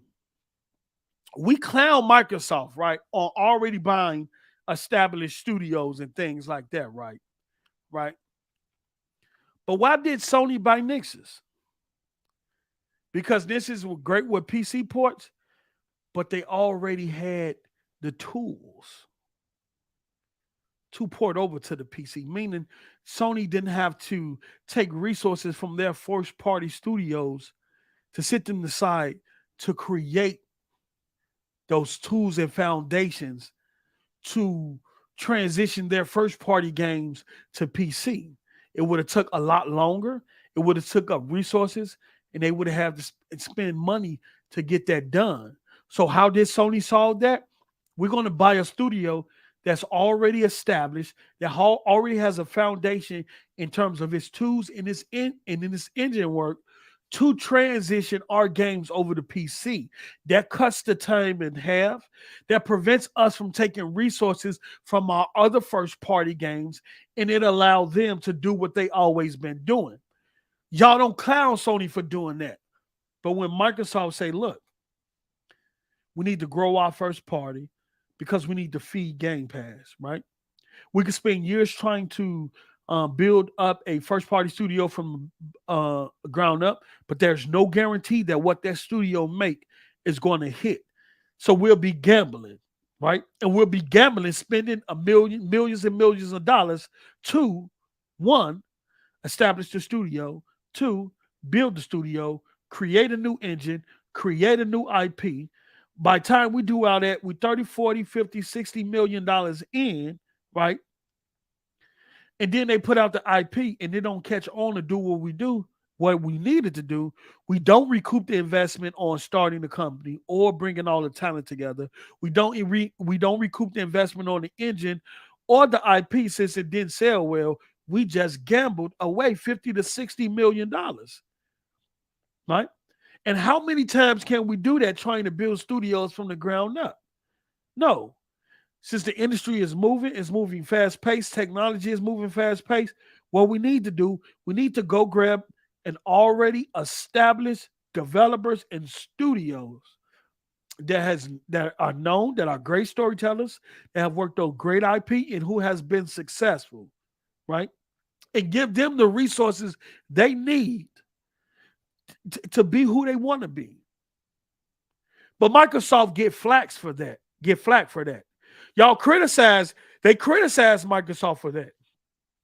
They don't criticize Sony for doing the same thing.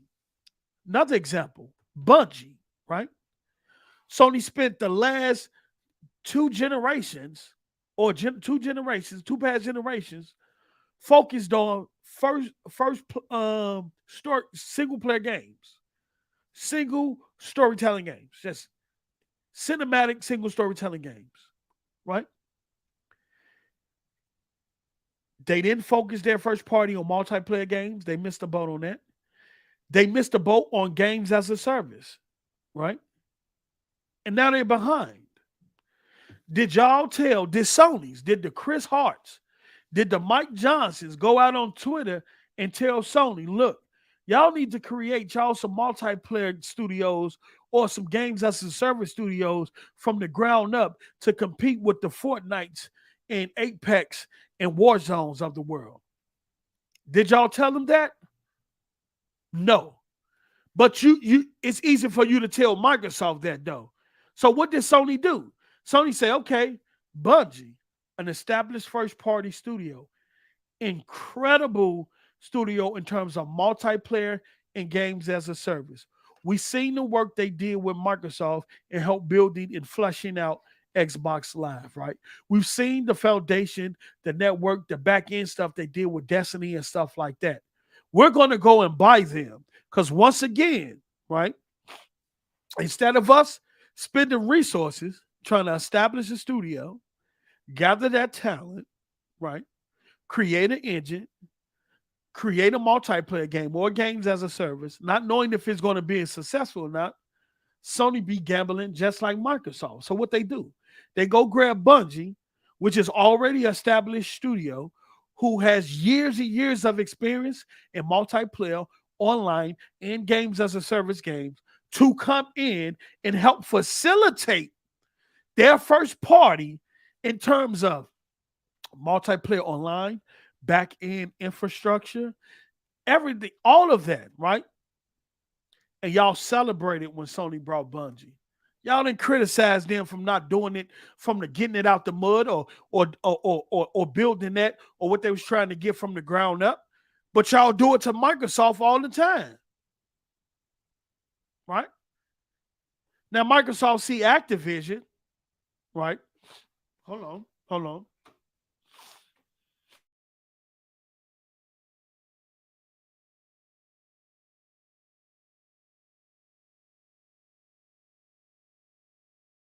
Now, Microsoft sees Activision and say, hey, look, they got multiple things over there outside of Call of Duty, right? We're trying to get into the mobile market because the mobile market has 52% of the gaming market by itself. I don't know why people shun mobile just because they're games on a phone. I don't know why people shun the mobile market. But the mobile market is dominating the industry right now. It has over 52% of the market, right? Microsoft say, hey, we need to crack that market, right? And we can't crack it while Apple and Google has a duopoly on that market, because that means one, we will have to adhere to their store policies, right? And we know that Apple told us that we can't put xCloud on the store without putting each individual game on the store so they can get 30% from each game, right? Right? We know Google let us put xCloud on the store, but only as a consumer app, meaning that we can't do in-app purchases. The gamers can't do in-app purchases, right? So we need to get with Activision, because the area that we're trying to attack, which is mobile, they have expertise in that area. Years and years of expertise and policies. They know how it works. They know how to crack the code over there. King has been a dominating force in the mobile market for years. So instead of us trying to take the coalition, right, and put out Gears Pop and it not be successful, let's go buy a studio that is already established in that area so we can cut the time and the resources that we would have spent in half. Because if Microsoft tried to create a mobile studio from the ground up, it would have been, it's going to be more hard for them to penetrate that market. One, two, and it could be over a decade before they find a hit game. Because there's so many games on mobile that are successful, but it's a lot more that are not. But y'all criticize Microsoft for doing it. Y'all don't criticize Sony for doing it. Sony has a VR, right? It has VR headset, VR controller, right? Over the last year or so, they just brought up a lot of VR companies. Y'all didn't tell Sony to start their VR studios from the ground up, to get it out the mud, to build and groom. Y'all celebrated when they brought them studios. The hypocrisy is crazy. Every time Microsoft make a move, it's y'all always trying to buy up something. Then when Sony do, they cultivate, they groom, and it's not the same. They're gonna photosynthesis that flower so it can blossom. It's just not the same. Stop it. Stop it. Stop it. Who is that? What's up? What is it? Give me a second, Kevin. I'll be out there, okay? A snowstorm. I know it starts at 6 a.m. I'll talk to you when I'm done. I don't know yet. All right. Yeah, that's my son. Okay, so it makes no sense. The hypocrisy is crazy. The hypocrisy is crazy, right? Let me see. At State of Gaming, I think Spider-Man is equivalent to GTA. No, it's not. Renku, I see where you was going. Now, in the Marvel universe, in the comic aspect, Spider-Man is a huge IP. Spider-Man ain't touching GTA. Spider-Man is not equivalent to GTA. Minecraft is equivalent to GTA. Hundreds of millions of users, just like GTA. Sold over 200 and some million units. So I disagree. Okay, Spider-Man, what are we doing? Ozzy, I don't know. Let me see. I'm reading questions. Take Two ain't making GTA. Okay. No, Take Two ain't making GTA. Man, no. Take Two ain't going exclusive. It's not. And hypothetically speaking, if Sony was to buy Take Two, everything will have to be. They'll have to do it like Bungie. It will still have to be a third party, and everything will have to be multi-plat. Dookie Kicks. I'm gonna find a name for you, man. I'm gonna find a name for you. Harry came along, and I found the nickname for him. I call him HB. Now I got you pulling up in the chat with the Dookie Kicks, man. I ain't finna be calling no grown man or grown woman Dookie. You feel me? Like, imagine holler down the street like, "Hey, Dookie!" No, we're not doing that. We're not doing that.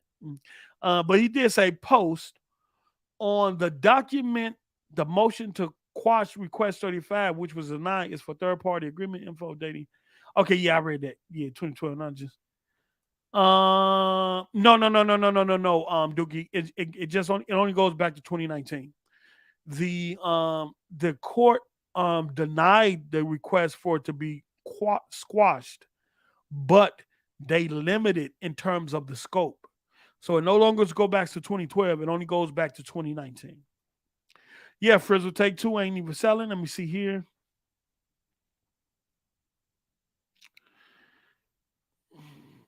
Hey. Okay, let me see here.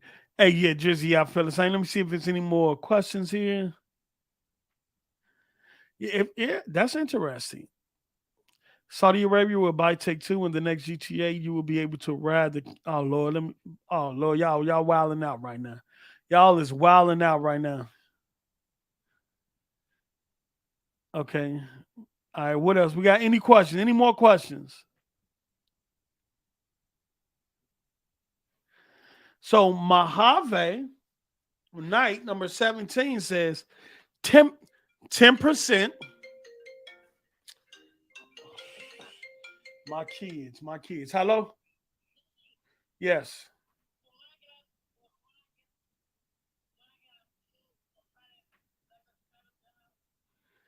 Yes, Kaylin. I'm doing the live stream. Text me next time, okay? Bye. Love you.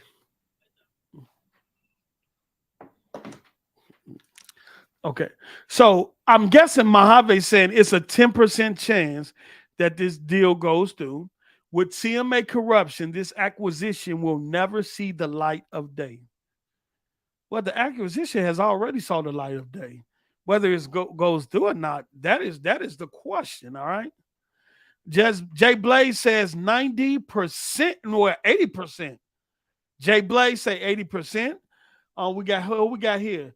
Judah Gaming, I say 85% is gonna go through. We got Ozzy with the 90%. We got some very positive people and confident people here. I love it. HB. Now, see, I can say, HB, check it out. But I can't say, hey, yo, Harry Balls. No, we can't do that. I can say HB. I can holler HB down the street and say, what you want, HB? But a brother can't say, hey, yo, Harry Balls, what you want? No, we're not doing that. And then, hey, you seen Dookie Kicks? No, we're not doing that. Y'all got me, y'all crazy in the chat with these names, man. Jet Fan 95 with the 8515. Awesome. Drizzle say, I feel like the deal done already. They just got to make it look like a struggle so they don't look weak. A lot of people saying, we got Farky. Fark, what's up, Fark? Pack a pal. Says 85% is cool. Hey, Fark, why you Pack a pal. Why me says 0% because the CMA is corrupt. Wow. Christopher Hart, post up. Do you think Prototype could be a threat to Spider-Man under Microsoft? Now, Spider-Man is a huge IP. Prototype is not an established IP. It hasn't even made a dent in the industry. I know a lot of people want to see Prototype in a remake or something new from it. We got to see what comes of this acquisition. And we'll talk. I will talk about the positive things of this acquisition before I get off. And then Jet Fan 95 of game. He said the head of the CMA is low key cute. Post. We need you to take one for the team to get this. Yo, what are we doing here? Come on now, y'all. Come on now, y'all starting to wild out, man. I didn't even see her speech, man. I don't know how she looked, bro. You sit up there watching that speech talking about, hey, yo, I know I'm here for this Microsoft and acquisition, but you know, you cute. You know what I'm saying? You really cute. You look cute in those, that business dress and jacket. The way you talk about mergers and acquisitions and stuff, and it just amazes me. He wild, and you see him, David. Then what else we got here? Okay. Oh, Trey Bone. Nigga, the shit ain't happening 100%. I guess you're 100% with the deal going through. Yeah, Louis, Spider-Man is way more popular than Prototype. Yo, Post, I heard Lulu Ching likes mal sauce. Shoot your shot. Come on, y'all. No, that. Let me tell you something. Dookie Kicks. That woman is married with children, man. Respect her, man. Respect her. Shout out to Lulu. Lulu is a very, very cool person, man. Very cool. Seen Post, ain't no way they take two is 18 billion. Yeah. Okay, let me go here. Shout out to Gamer McFly with the $4.99. Thank you. Appreciate that, man. All right. And then, hey, let me see here. I'm just checking the chats, man. I don't want to be up here talking and ignoring y'all. I'm just saying. State of Gamer Reharts explains this is so funny. Sony is not big as Microsoft, so they are not a threat. What that's supposed to mean, Christopher? What are you explaining, Chris? Ponies can't back up any of their argument with fact. Nope. Acute perspective, man. What's a good acute perspective? Haven't seen you in a minute. Thanks for showing up. He said at Chris Hart, is Luminous Studio still forspoken on? In relations, pursed being courted. Can I talk with the honey? Put a nice mention in the. Let me stop. I'm gonna let y'all do y'all thing in the chat, man, because y'all in there wilding. Shout out to Jay Blaze 9800 with the $2. If people think Sony is buying T2, check them for meth. I don't know where. And you know what? It's crazy because that rumor actually got to a website. It actually got to a website and people was talking about it what makes it so crazy is they credited the tweet that the lumberjack dude put out. Right? And because of that article and that rumor that dude put out, Take-Two stocks go up 6% because now people believe that after the Activision acquisition goes through, that Sony is going to buy Take-Two. Lord, let me tell you something. Oh, man. Give me just a second here, and I'm going to go finish going through this. Oh, breaking news. This is good. Y'all going to love this, man. Y'all going to love this. Let me put this on the screen. Some of y'all might already know, but I have to give my brother, my guy here, some light. Hogue Law makes his return. He say, I'm very happy to announce the return of virtual legality, premiering at 4 p.m. Eastern tomorrow, March 3rd. Xbox Activision. Lawyer reacts to Sony's biggest loss yet. Ooh, Sony regrets. Sony must deliver internal docs to Xbox. Yes, sir. Let me do this.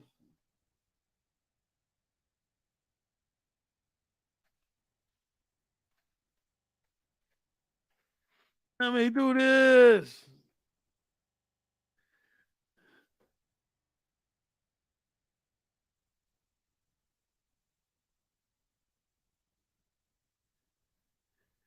Yes, sir. That's fire. That's fire, man. It'll be awesome to have them back, man. All right, let me get. Christopher Hart says, hey, Post, take Activision. We don't give a F about that since we won't since we will gonna acquire. Look, let me say, brother, when you speak in a proper sentence, then come back to me. But you say, since we will gonna acquire, take two. We will gonna. Huh, Christopher? You say we will gonna. You can roll with that. Thanks, Louise. Okay, let's see here. Do we got? Oh man, I gotta catch up. I'll have to skip some of y'all stuff because I am way behind here. Let me see here. We got DJ Berto Dos. What's good, man? Ain't seen you in a minute. Damn, this whole time I wasn't subscribed to the channel. I ain't here now. Let's get it. Shout out to DJ Berto. What good, man? Good to see you, man. Great to see you, man. So let me scroll down because I'm missing a lot, man. I'm missing a lot. And I know y'all got DJ Bertos with the $2 again. Damn post. How many kids you got? Well, I have 3 daughters and 2 sons. So I have 5 kids. 3 daughters, 2 sons. And then I have a set of twins in there. I have a set of twins, boy and girls. I have a set of twins. All right. And 100%, 75%, I say 70%. Okay. Okay. Noah just dropped the Discord link. I think that's the Discord link he just dropped. We're still working on the Discord, but we can start inviting y'all until we get it up. Yes, please join the Discord, man. Please join the Discord. If anybody know how to set up and set up the Discord and stuff like that, please reach out to me on Twitter. DM me on Twitter so I can get you over in the Discord. We can hop in the voice chat, and if y'all can help us get the Discord set up and stuff like that. I don't know how to set up all them bots and stuff. If not, I'll just take some time out when I can to go on YouTube to figure out how to do it. And then once I get everything in order, it'll be up. But shout out to Noah who, just go on in there, man. It ain't like everybody else Discord, but y'all can start joining. Okay, let's see here. Hey, Play, what's up? State, it's gonna be fire, brother. I ain't really talking too much. It's gonna be fire. Let me see here. We got some other questions. 2 sons, 2 daughters. One's a stepdaughter, but her dad is a piece of shit. So, Trey Bone, take care of your business, brother. As long as you do right by her, that's all that matters. You know what I'm saying? Because one of my sons is a stepson. You feel me? So 3 daughters, 2 sons, and one of them sons is a stepson. So I understand, bro. I can, believe me, I understand, brother. But at the end of the day, when he called me, he say, "Hey, Dad." That's the only thing that matters. You feel me? Jeff fan, you want Sega?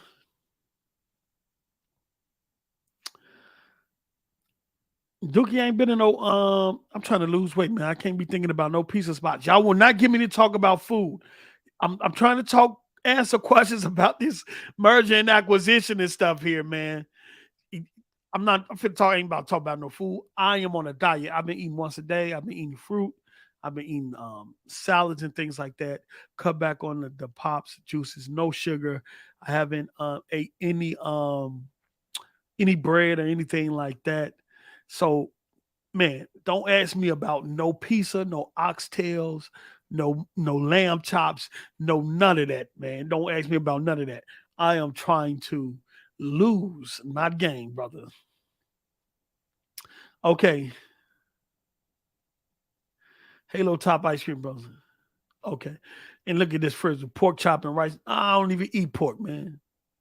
Okay. No other questions? Yo, why can't I at you? Who you trying to add, Play? Let me do this. I will do this. Let me give you a. There you go. Okay. Okay. Hey, I got just eat seaweed. I got some matter of fact,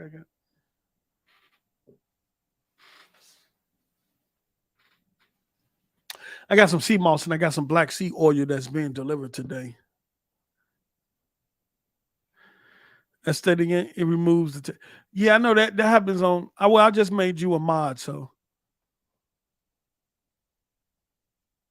yeah, 170 people. Let's get them like buttons up, man. Hit the like 171. That's like a milestone, man. All right, let me do this. Let me do this before I get out of here. And if you have any other questions about the deal, I think we got great news today. I think it was always expected for the European Commission to come to concessions. The lady Vestager, who is the CEO of the European Commission, came out last year doing a interview. I think it was on a Spanish news site. I forgot where it was, but she literally said last year that them and Microsoft could get the deal done with concessions. And here we are, them coming out today saying, look, we're not divesting. We don't need you to break up. We don't want you to break up Activision or anything like that. Just adhere to these concessions and these things that we got. As long as we can get past these, you're all good to go. Okay? All right. And I don't know, does that put pressure on the CMA? Does the CMA feel the type of way if the European Commission be the first one to say that we made big tech consent by offering concessions and getting a yes from them first? Let's see. Let's see what's going to happen. It's been a wonderful day. We done had weeks and weeks of negative energy about this deal. You had the UK media come out and did a smear campaign on this deal. You have people still questioning what Phil Spencer said about acquisition that was completed 2 years ago. You still have people crying about Starfield and things like that. Look, man, at the end of the day, I believe that this deal goes through. I believe China is going to prove it. I believe Europe is going to prove it. I believe the CMA is going to approve it. And I think the FTC is going to back off. I don't think they're going to take another loss like they did with Meta, because now they is on Lena Khan head right now. They is on Lena Khan head right now in the Biden administration about her. So we'll see. We'll see. Any more questions? And it's crazy. Who is this? Dolo, which is a new person. Dolo, I think Tencent is going to buy Sony. You know what's crazy? Shout out to my brother Fame from LV1 Gaming. If y'all can, go subscribe to LV1 YouTube channel. They do great work on there. I don't think it's going to be Tencent, right? But I didn't think about this until he said something. He said Amazon is going to purchase Sony.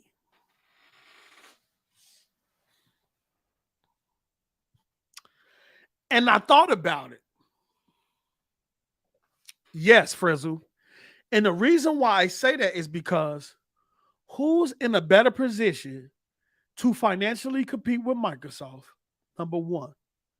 Number two, has the cloud infrastructure that Sony needs that can compete with Microsoft, right? Think about it. Amazon really actually has everything that Sony needs to compete in terms of finances and resources. Think about it. Yes, Iron Mike. Yes, Frizzle.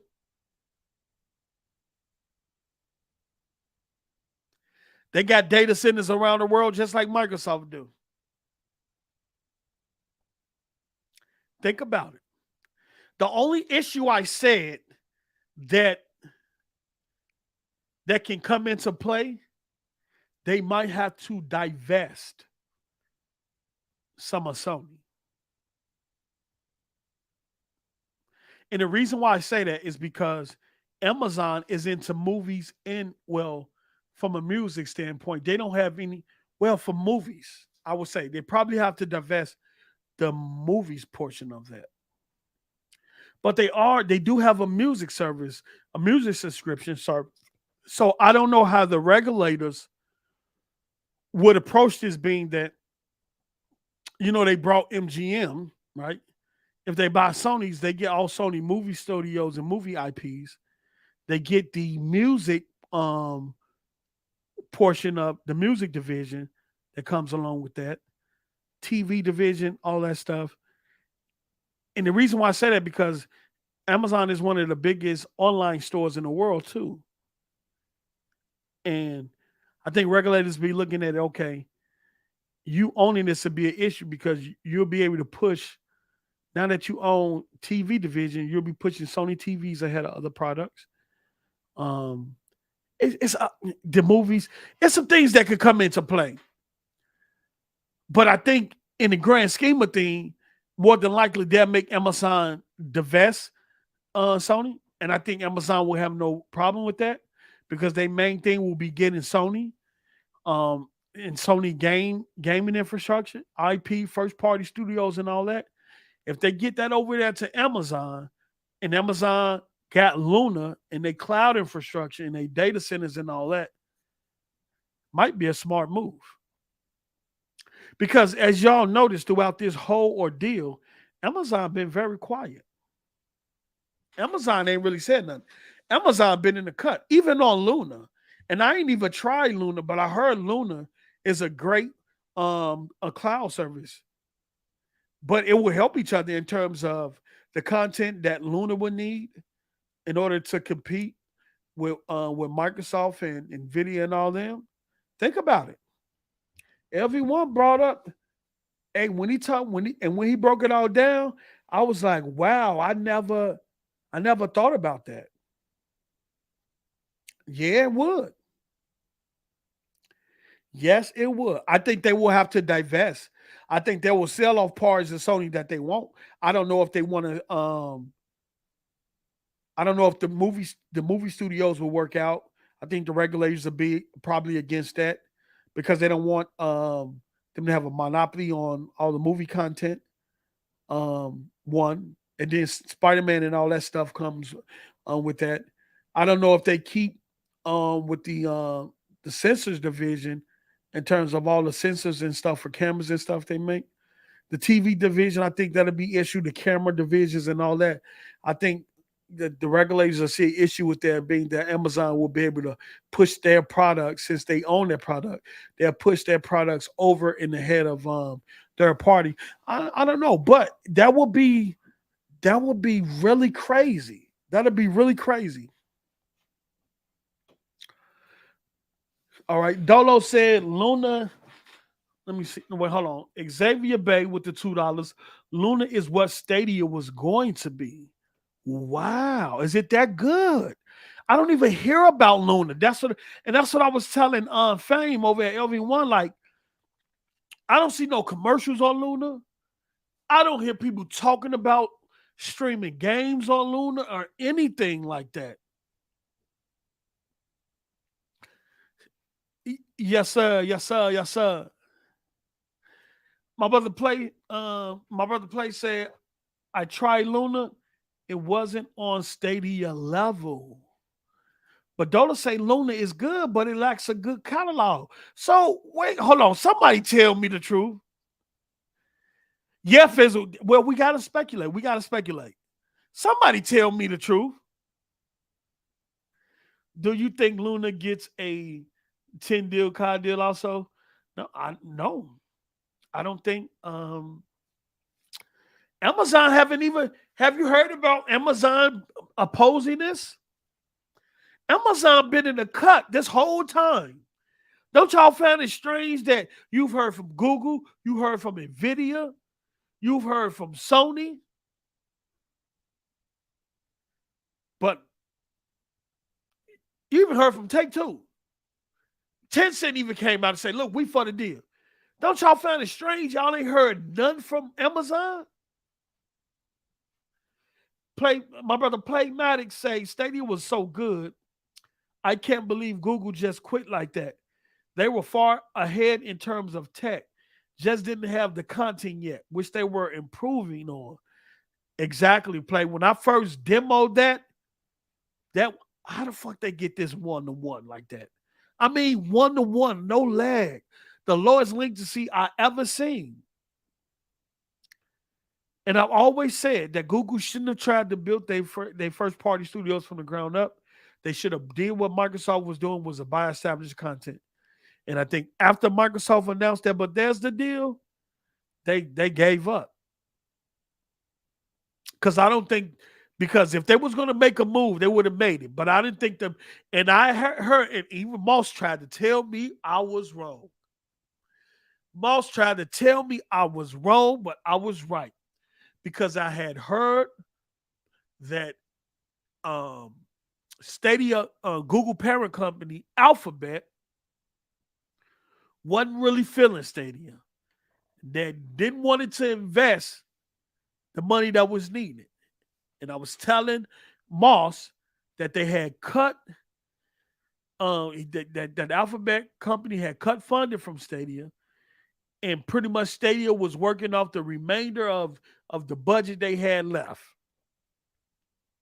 Here come Moss, Mr. Stadia Dosage, Mr. Super Chat himself, Mr. Talk to himself, gonna tell me, give me all these clips, these articles, this is happening, posts you don't know what you talking about, this and that, and then whoop, Stadia is shutting down. And then come to find out I was right, and all that BS he was talking about with all that Stadia stuff was a lie. Now he over there representing NVIDIA. Boy, let me tell you. Okay, let me see here. AWS is the #1 cloud provider ahead of Azure. Yeah, that's why they put Sony in if they get the PlayStation division, to put them in a great, because if they get all the studios and stuff with their technology, because the PSN been using AWS for a while, I think since its inception, if I'm not mistaken. Dolo say, I don't want James Bond to be PlayStation exclusive though. Yeah. Let me see here. But it's because look, they got James Bond over there, right? But they also got Tomb Raider. They own Tomb Raider now. They own the Tomb Raider IP. I'm just saying, think about it. LV1 made some very damn arguments on that. And let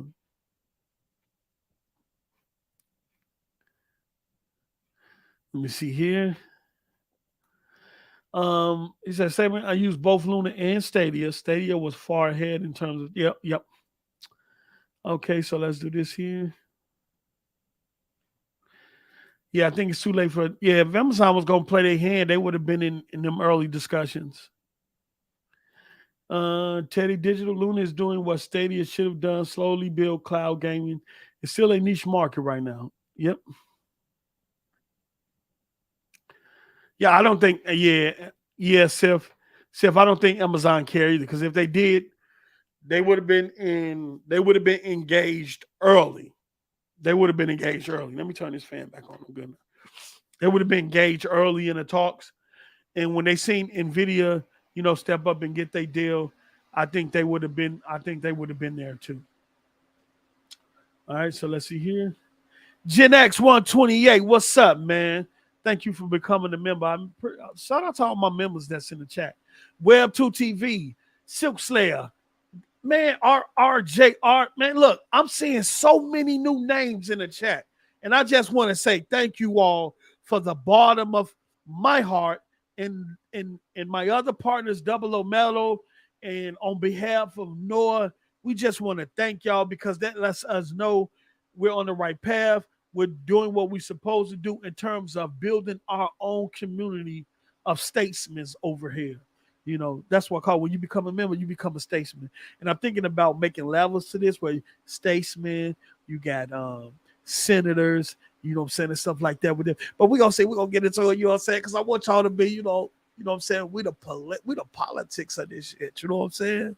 Like we really know what we talking about over here. You know what I'm saying? You feel me? That's what I wanted. That's what I want to do. You know what I'm saying? But yeah, I just, man, Joe. Let me see here. RJ, what's up with the $2? I think Sony will get brought out by Amazon or Apple. Yeah. But you know what? Every time people say that Sony might get brought out by someone, they usually bring up the normal. Apple, you know what I'm saying? That Apple going to give them. Somebody rarely even mentions Amazon, but I think Amazon will be a better fit. I really do think Amazon, because they already have the cloud infrastructure, the data centers. They already have that. They already have that. Shout out to Six Slayer. Bro, my bad for not subbing long ago. I only just found out. Look, you ain't got to apologize, brother. It ain't about whether you subbed back then. As long as you showed up. You showed up to the conversation and you hit the subscribe button. So we appreciate you, bro. Now, once you hit that notification bell, you feel me? You can be notified every time that we go live. So you can be on time, brother. But I really do appreciate your support. I appreciate, like, right now, I'm seeing like 80 or 90% of new names in the chat. And it's just incredible. And it's going to be fun over the next coming weeks and months as all of this stuff play out, as I get to know y'all, laugh, conversate with y'all, have a dialogue as we trip out, you know what I'm saying? And just get our ways, get away and talk about gaming.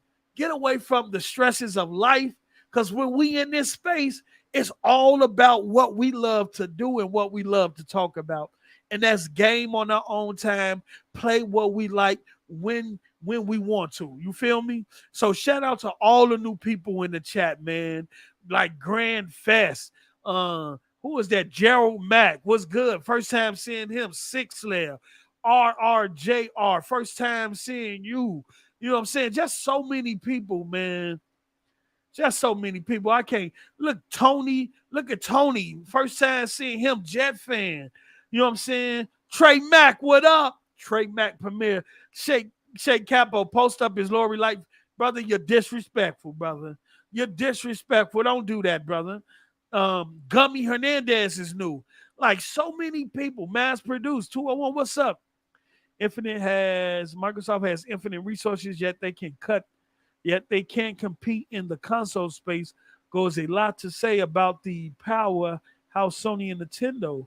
Well, I would say this. Excuse me.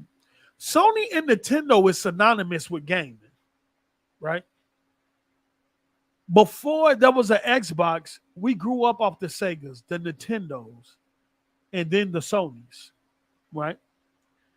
We grew up. The PlayStation 1 had a huge impact on gaming, right? And since then, Sony has built their brand recognition, and that's not something that's easy to topple. It's bigger than just the console. The brand, Sony brand in gaming is huge. You know, and I applaud Microsoft for being able to sustain themselves this long in the industry and not giving up and not signing off like Stadia did. Because I'm pretty sure in 2016, they was thinking about it. You know, getting rid of Xbox. But we're here now. You know, we're here now. Right? And when Nadalia came out and said that he was behind Xbox, that means the whole of Microsoft was behind it, including the board members. And I don't think people understood the importance of when he said that. But when he said that, I said it around the time that he said it. I say people really don't understand the significance of him coming out saying that. But y'all going to see. And now y'all see. We're here spending They're spending $70 billion on Activision, one of the biggest acquisitions in tech history and in the gaming industry. So that lets you know when Nadalia said that he was behind Xbox and behind gaming, that he was serious and they weren't playing. You go back on Bethesda for $8 billion, and then Amy, I think the one that oversees the money over there, the financial, I think she's the chief financial officer, if I'm not mistaken. She say, her and the board say, okay, who's next? You woke up a sleeping giant. You woke up a sleeping giant. And then Microsoft doing this whole even at the acquisition, even at the Activision, we're not done. We're not done. RRJR1017 with the $2 been here since day one. Post gratitude, brother. Gratitude. Really appreciate it. Really appreciate it. We're gonna have some fun. Dragonheart, Yobi. I'm just gonna call you Dragonheart, man. I don't know where y'all get these names. He say peace, love, and life. Exactly, brother. Exactly. Protect your energy. Protect your energy at all costs. Facts, David. No longer playing games at all. Sam Walton, they're gonna be on chill mode after this one, at least on Big Sur. You know what? Hold on. I think I'm getting sick.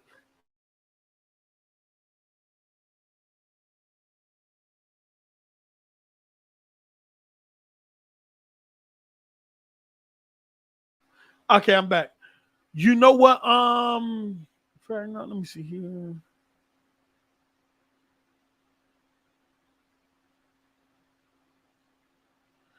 Oh, Master Dude, you hate, brother. Don't be a hater in the chat. Don't try to low-key hate undercover. You know what I'm saying? Don't try to be suspicious with your hate. You feel me? If you gonna hate, go fully hate. Just fully hate. Just fully say it, brother. If you gonna hate. You know what I'm saying? Hold on. Let me see.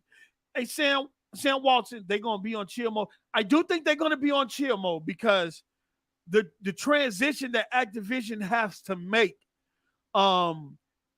into the employees, the transferring and all that stuff, the transition they have to make over to Microsoft ecosystem. I think it's going to take some time, some years for everything to fully get situated. Just like Bethesda now, we're 2 years in, and now they're ramping up. They're in the groove in terms of releasing IPs now. You feel me? Ghostwire Tokyo, Deathloop, Hi-Fi Rush, then for the hit you with Redfall, then Starfield. You know what I'm saying? They're in a groove right now, okay? And I think all of Microsoft studios are getting in that groove, but I think it's going to take Activision and Microsoft some time to get everything acclimated to where they want to be. We don't know if Microsoft going to go in and say, look, Call of Duty, here go a fresh new studio like they did with Ninja Theory. Here go a fresh new studio. We're going to name it Call of Duty. The Call of Duty team going to be over there. We don't know what they're going to do. New PCs, new technology, new infrastructure, all that. We don't know what Microsoft's gonna do, but I do believe that's coming. New PC, upgraded hardware, all that, whatever they need, I think it's gonna happen once Microsoft go in and assess the things that they need resource-wise. So I do agree with you, Sam. I do agree they're gonna chill for a while, but while they chilling, they're gonna be looking at their next prospects. Believe me, okay. Post, you got to save your energy for Wolong. You know what? I'm going to stream Wolong for y'all, man. I'm going to stream it because I haven't played it. I haven't even played the demo. You know what I'm saying? So, post up, my name is a personal one. I'll explain it on my Twitter one day. Okay, Dragonheart Yobi. Okay, so I got a personal reference. Okay, that's awesome, brother. I ain't knocking it. Let me see here. Tony, what's good with the 2020? You feel me? I ain't seen that color in a minute, bro. It's been a long time since I seen that color, but I welcome it. Thank you, Tony. I appreciate you, brother. You know what I'm saying? We appreciate you. You feel me? I love the growth of your channel. I just need more content from you guys. I used to watch Next Gen 720. You are my go-to for the gaming news now. Thank you, brother. I got you. We are live every Saturday at 6 p.m. Central, 7 p.m. Eastern. That's when we go live, okay? Then I'm starting to give you guys more content throughout the week, and I'm also starting to drop videos. I did the video I did the other day, I did it around noon, and somebody jumped in the chat and say, "Post, I love these noon drops." So you might see me go live throughout the week at noontime just to give you all guys extra content throughout the week up until Saturday, okay? And it'll be lots to talk about, especially with this merger and things like that going on. We can hop in and we can discuss the latest news of the merger, because I know I tweet a lot on Twitter about it, but a lot of times I want to come here and talk to y'all and speak with y'all in the chat and stuff like that, so y'all can hear my opinion on this. But thank you so much, brother. Thank you so much. Really appreciate it. Then we got Grindfest with the $5. Who do you think Microsoft will buy next? I think it'll be a while, given how I think they'll wait till the political climate kind of cool down before they go for another publisher like Sega, right? I do think that. I think they wait to see where the regulatory body settles in terms of the FTC and stuff like that. Really get the lay of the land on whether some of these laws that's in Congressman pass or not. All right. So it's a lot of things that I think they're going to wait and see before they jump on a publisher like Sega. You know what I'm saying? Because they've been saying for a long time they want to buy a Japanese company. You know what I'm saying? So Sega might be on that list. All right. Outside of that, what if? What's the name? Hold on. Hold on. Okay. I know somebody in the chat gonna tell me. What is the company that is working with the initiative on Perfect Dark? Trayvon Contraband, the company behind Contraband. I heard rumors about them acquiring them. And, they like three developers. They own like three companies in one, three developers in one. They also do the other joint with the guy. I think it's over the R. I forgot the name of the game. My mind is going blank. But I know what you're talking about. IO Interactive has been on the on that block for a while. Yeah, IO Interactive isn't that that's who's helping that's who is helping the initiative with Perfect Dark, right? But isn't IO Interactive under what's that company that just purchased from Square Enix? What is that company that just purchased for $300 million? Certain Infinity, Dolo, you right? Dolo, that's another. Crystal Dynamics. I think Crystal Dynamics. Thank y'all. I need to scroll up and follow the chat, brother. Avalanche Studios was in there. I was hearing rumors about them acquiring Avalanche Studios that's working on Contraband. I heard some about IO Interactive. Crystal Dynamics is under what's that publisher they're under now? They got all those studios. Please remind me, because my mind is going blank right now. Embracer Group. What if Embracer Group is willing to sell Crystal Dynamics to Crystal Dynamics and what's that? Eidos? Did they get Eidos from Square Enix too?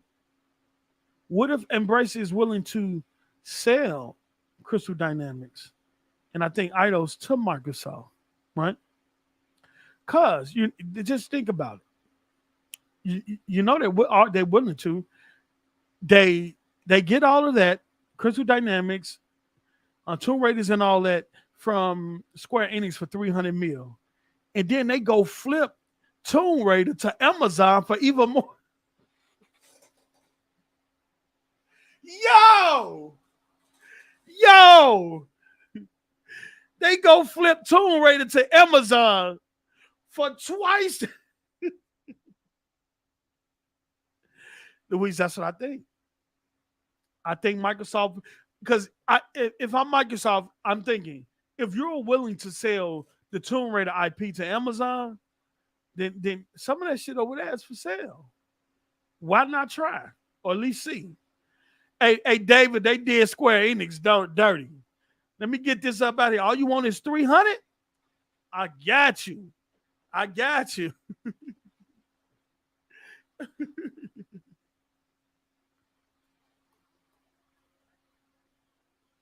Hold on. Let me check because I need to see the numbers, right?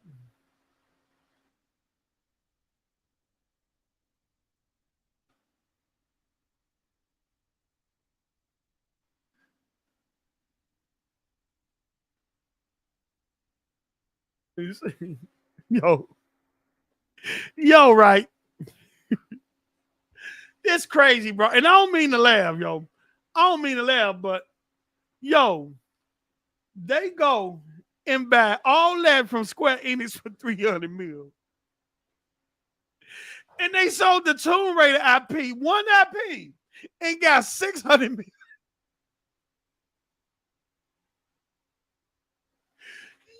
Yo, talking about undervaluing.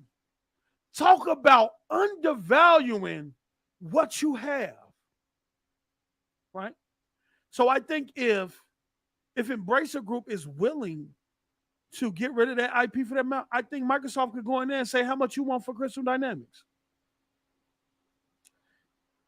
And that officially becomes a part of the initiative.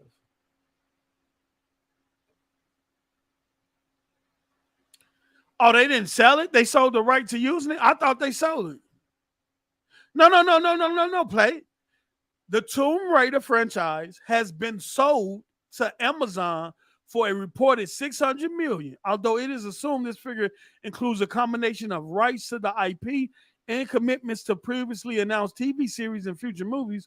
While Embracer Group no longer owns the IP, Amazon still wishes to create video games in the future too. They sold that joint, bro. Snooky. So you know what? It's crazy because now it's crazy. Now we got a Dookie and a Snooky in the chat.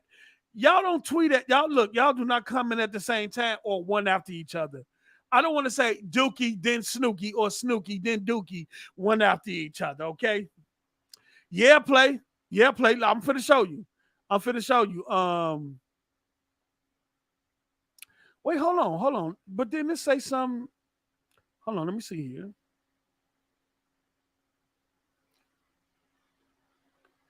I'm saying it's probably brought the rights to do a franchise for $600 million. Yeah, they sold the Tomb Raider rights. So Amazon own it. They own it, play, for $600 million. $600 million overall package, making this Amazon's second biggest purchase after purchasing the television rights for the Lord of the Rings. Because they own the Lord of the Rings too now. They own the Lord of the Rings. So they own Tomb Raider, Lord of the Rings, and James Bond, right? Low-key, peep what Amazon is doing. They low-key under the radar. Y'all cannot turn y'all attention away from Amazon. They got 3 major IPs that they can kind of use vertical integration, right? The same thing that Sony did with The Last of Us, from games to a movie, right? Right? Amazon has that same ability, right? With the movie studios that is owned. It's able to use vertical integration and turning his movies into games and games that was already games into movies, right? 2 companies that have that ability, Sony and Amazon, that Microsoft don't have that ability, right? But they got 3 major IPs, Lord of the Rings, right? Which at some point they can turn into a game IP. James Bond can be turned back into a game IP. Then you got Tomb Raider, right? Which they can do a movie or a TV show off of to support that streaming, right? Right? and then take that success of the stream, then turn around and make a gaming IP and kind of have that piggyback. Look, hey, hey man, don't sleep on Amazon. Don't sleep on Amazon. Yeah, they own the game and movie IP play. Embrace is leasing either IP to WB. What IP, Dave? Oh, they're not leasing the IP, they own it. They brought the rights to it. They brought everything.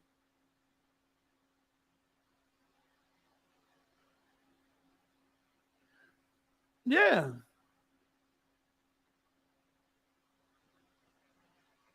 What are you talking about? Amazon don't own what?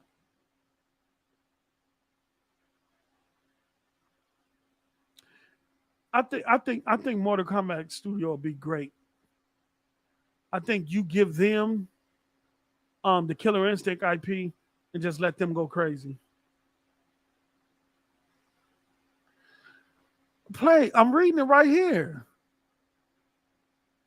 Amazon has reportedly brought the rights to Tomb Raider franchise for a grand sum of $600 million. That's according to a website, Fellowship of Fans, which says Embracer Group just sold their Tomb Raider rights to Amazon for a deal that we can exclusively reveal as being approximately a $600 million overall package, making it Amazon's second biggest purchase after purchasing the television rights for Lord of the Rings of Power. The site appears to have a solid insight into Amazon TV offering as it correctly predicted several early Rings of Power plot points months ahead of the show's release. Let me see here.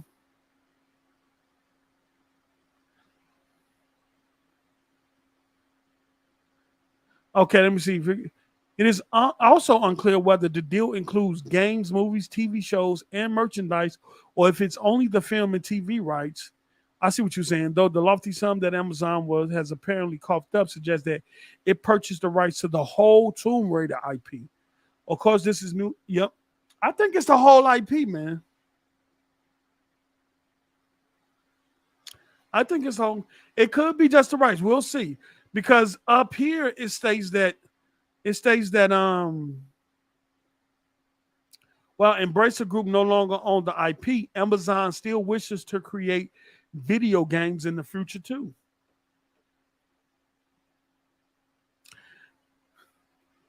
Man, I will have somebody put you on timeout, brother. No, I ain't gonna do that because that's your opinion, and we respect other people's opinions around here. Killer Instinct is one of the worst fighters IPs ever. It needs to stay in the grave. Boy, if you don't stop playing, somebody in the chat, check this man. Get him. Get him. What are we doing here? Do y'all hear this man? Play, if you don't talk to this man, somebody get this man.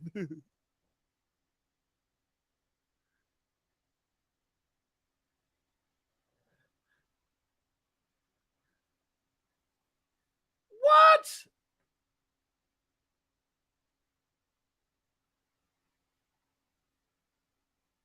We'll see though, play. I'll look into it though. I'll look into it and see what's up.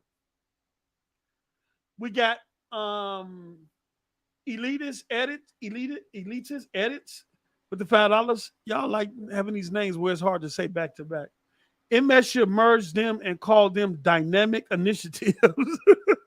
Facts. You feel me? You see here. Okay, then I got those. Okay. Somebody, man, what are we doing here, Ozzy? The brother said Killer. You know what? People who say Killer Instinct is trash usually they got their ass whooped so many times in a game. Am I lying? Every time somebody say a fight is trash, it's because they got their ass whooped. Am I lying? I don't know what bro was on. I don't know, bro. I respect his opinion, though. No, Snooki, I ain't gonna snipe them. We ain't gonna start sniping yet. If they get disrespectful, I snipe them. But I ain't gonna snipe them from having their own game opinion, man. It creates dialogue. It creates a conversation. But get that man. Somebody get that man. I'm telling you, somebody did. I know what it is. I know it is. Where yet? Where yet? Who was that said that? Andrew. I know what happened, Andrew. I know what happened. Somebody did a 200 hit ultra combo on your ass, and you just set the controller down watching and gave up. And you ain't play that game no more. I know what it was. Somebody ultra combo break and kept going on your ass. You thought the combo was over. They got a 200 hit combo win on your ass. You couldn't do nothing, and your ass just disliked the game from here on out.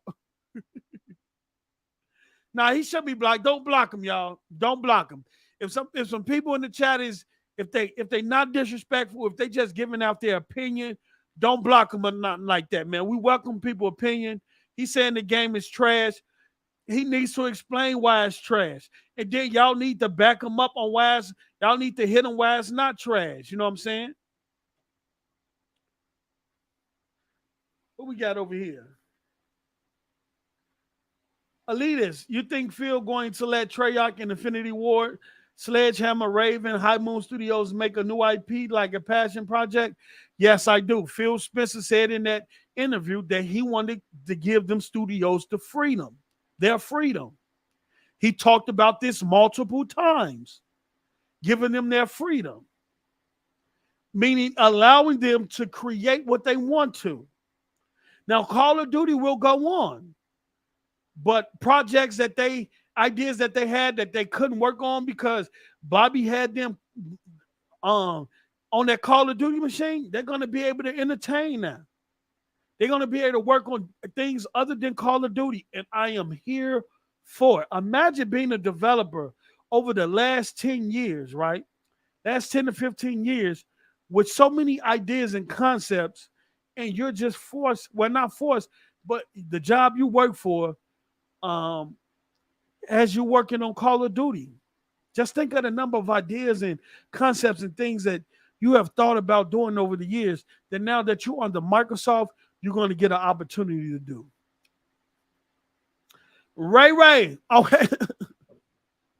That's Ray now. Ray then pulled up to the chat, y'all, with the $5. Nothing better in a fighting game than the Ultra. Talk that talk, Ray. What are we doing here? Huh? What is Andrew talking about?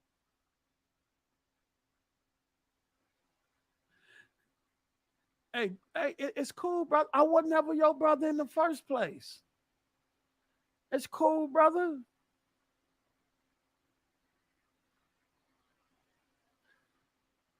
Yo, Bo, low-key put Bobby Kotick in charge of 343.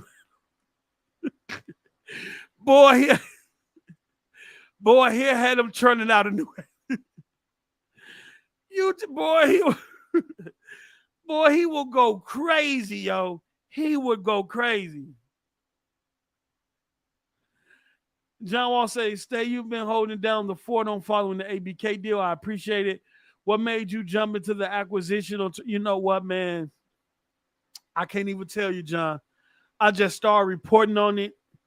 And at first, it wasn't gaining no traction. Certain people was looking at it and stuff like that. Others was making fun of me. You know what I'm saying? You don't like COD. You don't do this. You don't do that. Why are you reporting on this deal and stuff like that? I just kept reporting on it because I wanted to know the outcome. I knew the significance of this deal and the impact it has on the industry as a whole. And I think I forgot one tweet I put out. I put out one tweet that was some major news, and it got over 6,000 likes, right? And then from there, I just started having mad people following me. After that, I just kept going because from there, it actually told me that people do really care about this acquisition and people really want to know about this acquisition. They just didn't know where to go to find the information. So that's what and so I just put it in one place for them. And then, I'm damn near, I'm on the road to 10,000 followers on Twitter. about to hit 7,000, all because of just reporting and keeping people informed on this deal, But it's going to continue after this. I'll see where I'm going to take it after this. I think this is going to be a very interesting generation. I think there's more acquisitions that's going to happen this generation. And we're just going to see how this plays out. The industry is very dynamic. It's very fragmented. It is constantly growing. So it'll be a while. You will have to really, really do a lot in order for consolidation to be a huge issue in this game industry, being that it is constantly growing. But yeah, that's what I got. Thanks, John, man. I really appreciate it, man.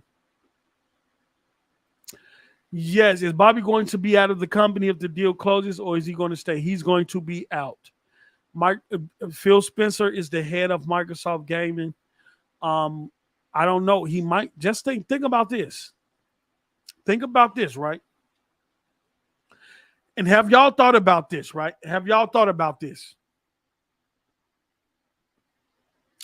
Microsoft, the acquisition with Activision goes through. Bobby is out. He get his money. He get his money from the merger. Then he get his money. He get his parachute for leaving, right? Who's been following Phil around this whole time? Right? Think about the sexual harassment, things like that that's been going on with the women's and stuff at Activision. Who's been following Phil Spencer around this whole time? Wherever you see Phil Spencer, who you see? Sarah Bond, right? Bam. Now, one of two things. Phil could be grooming her for his replacement. That's if he's ready to retire, right? Or I think he got a lot more work to do. I think before he sees this Activision deal through, he get everything established. What if Sarah Bond takes over, oversees Activision?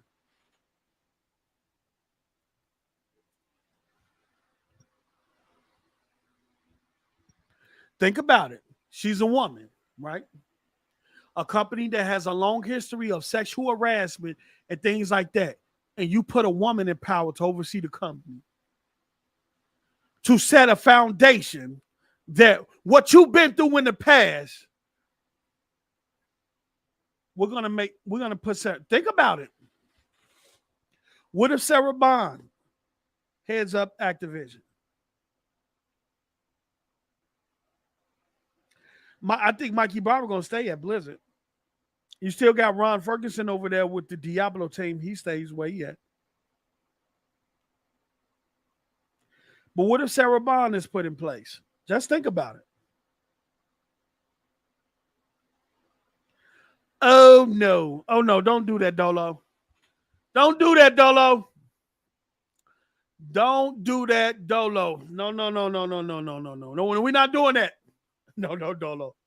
No, Dolo. I'm not even putting that on the screen. We're not going to even entertain that. After what she just did with 343, you is not going to put her ahead of Call of Duty. No, we're not doing that. But yeah, Sarah Bond is being groomed for something. I don't know if it's to replace Phil Spencer or to kind of take Bobby's position, because I still think that Activision is not going to, I think Activision is going to be a subsidiary under Microsoft, just like Bungie is under Sony, right? Just like Bethesda is. Bethesda is not a part of Xbox Studio. It's separate from Xbox Game Studios. I think Activision is going to maintain that same, going to come in the same way. It's not going to be brought in under Xbox Game Studios. You're going to have Activision, Blizzard, King, Xbox Studio, ZeniMax, Bethesda, right? Yeah. And so since Phil sits at the board, since he's on the board, right? Since he's at the table, you got Matt Booty that oversees the Xbox Game Studios. You got what's the name that oversees Bethesda, that's working on the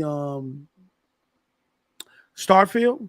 You have him that oversees Bethesda, and then you have somebody in place to oversee the Activision, Blizzard King. Now, whether they stay like that, like, and they don't split them up, Activision, Blizzard King, we'll see. But I think Sarah Bond, it could be Sarah Bond.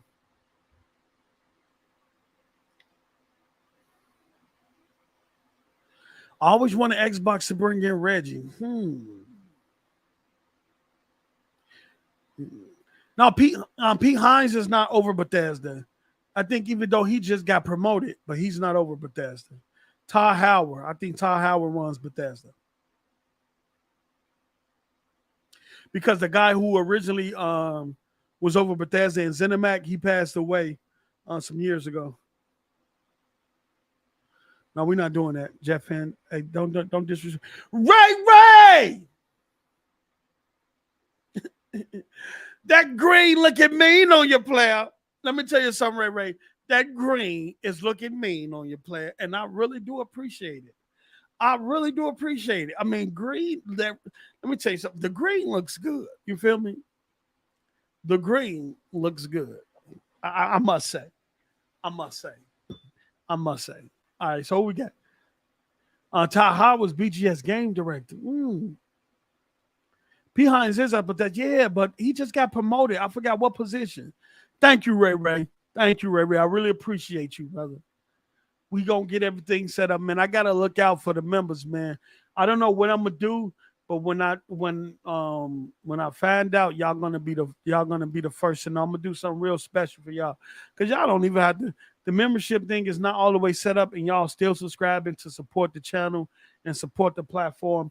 So I'm gonna definitely look and see who all in there, and then I'm gonna work with Noah and Mello to see what we can do for y'all for signing up so early before we even establish what benefits that we're going to give y'all. So I appreciate that, man. I really do. I've been streaming for 2 hours. Oh, 3 hours? Oh, Lord, I didn't hit the 3 hours ago mark.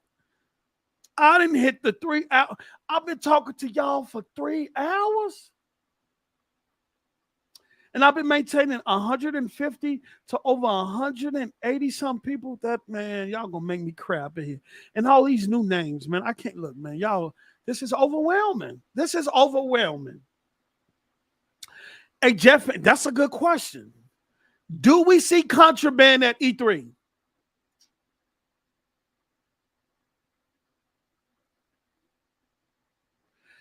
Trey, I said that earlier. I think they get new studios.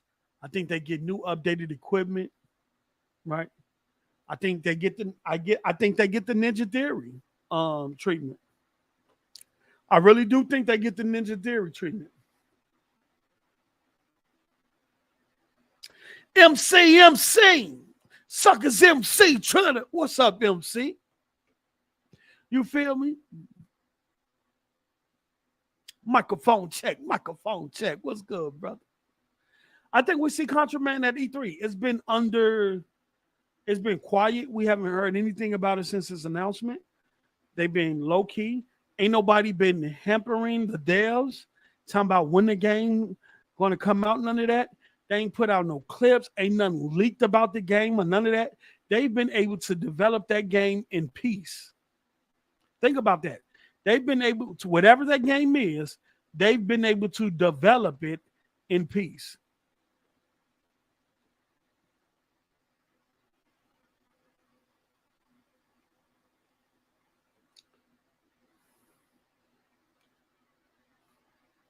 Poster, will you back to BBB?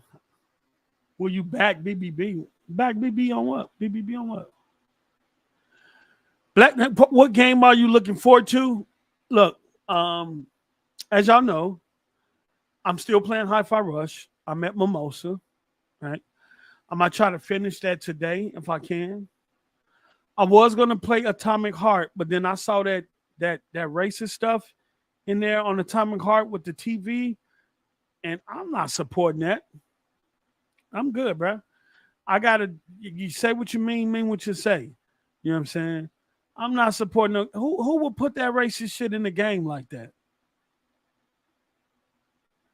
And it was intentional. You know what you was doing. And it's not a mistake. Six Layer, yeah, you be cool too. I'm finna get ready and get out of here too myself when my girl start calling and hamper me and stuff like that. I've been doing this. I didn't even know we was 3 hours in like that. Yeah, they some people found a television in Atomic Heart, and they was playing some type of racist cartoon on it with a black. Hold on, let me see here. Let me see if I can bring it up for you.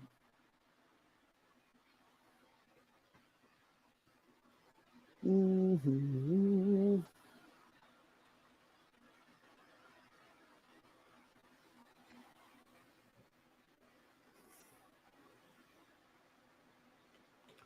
Let me see if I can find it.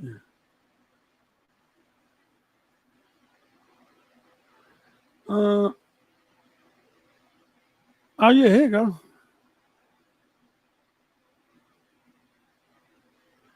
There you go, right here. I'm gonna try to find the video too, because it's a video too as well.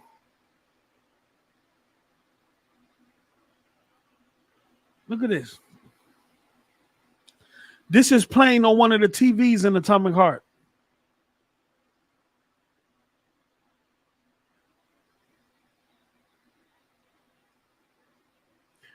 And the media hasn't said anything.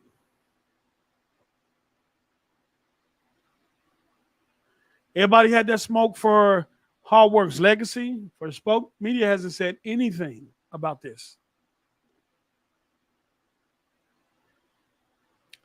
Yeah, that's actually playing on the TV.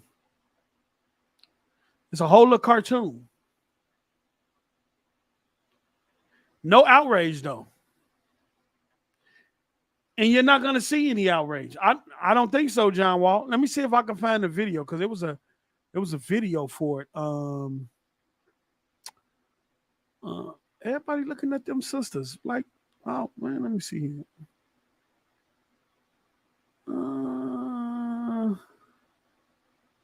Let me see if I can find that video where they show the TV. Oh, here you go. It shows the villain, doing more. Oh, for fuck's sake. He found it. So this movie kind of shows the villain, doing more. Oh, for fuck's sake. And when this guy saw that, he cut his stream. When the guy saw that, he cut his stream.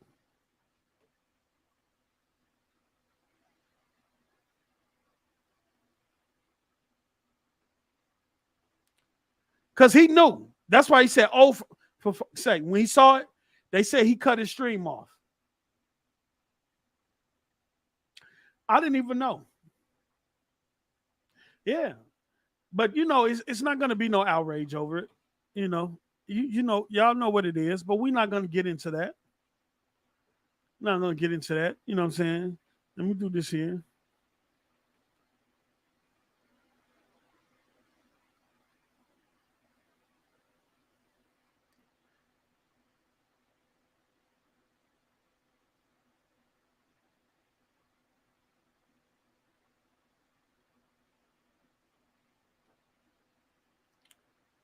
I don't know.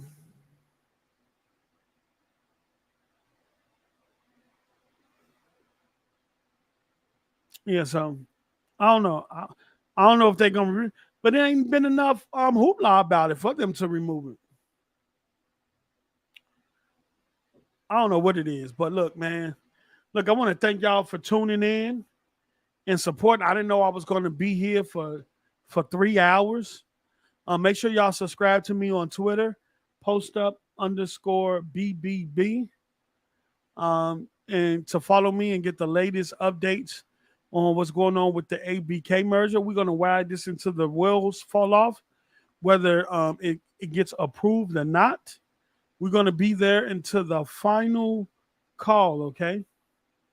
Yeah. And, you got people in there talking about before y'all jump to conclusions, you need to see the context behind. I don't need to see no context. I've seen enough. You've seen enough of them cartoons back in the day to know what that is. But I will say this. Thank y'all for tuning in. I appreciate y'all, all the people who supported in the super chat, all the wonderful conversations and the funny conversations that was taking place in the chat. Y'all going back and forth. I appreciate y'all. All of the members who became a member, Ray, all the members who showed up. We had at one point over 180 some people in here. That is love. That is respect. I appreciate y'all. Thank y'all for tuning in. And we're only gonna go up from here, man. And I'm gonna continue to give y'all content throughout the week. All right. And then we go live every Saturday, 6 p.m. Central, 7 p.m. Eastern. Make sure y'all show up. We really trying to get the subscribers up. We try to get the viewers numbers of people who show up and participate in the conversation when we talk gaming and stuff like that. So thank y'all, man. And for the people who's been asking me about the music and the project this year, I'm going to give y'all a dope, amazing project this year. It's going to be a real project, too. It ain't going to be no just music. I'm putting together a real project, man. So stay tuned to that, man. I really appreciate y'all. I'm finna get out of here. It's almost 9 o'clock and stuff. My girl going to be tripping. All right? So let me see here. Y'all have a good one, and we out, man.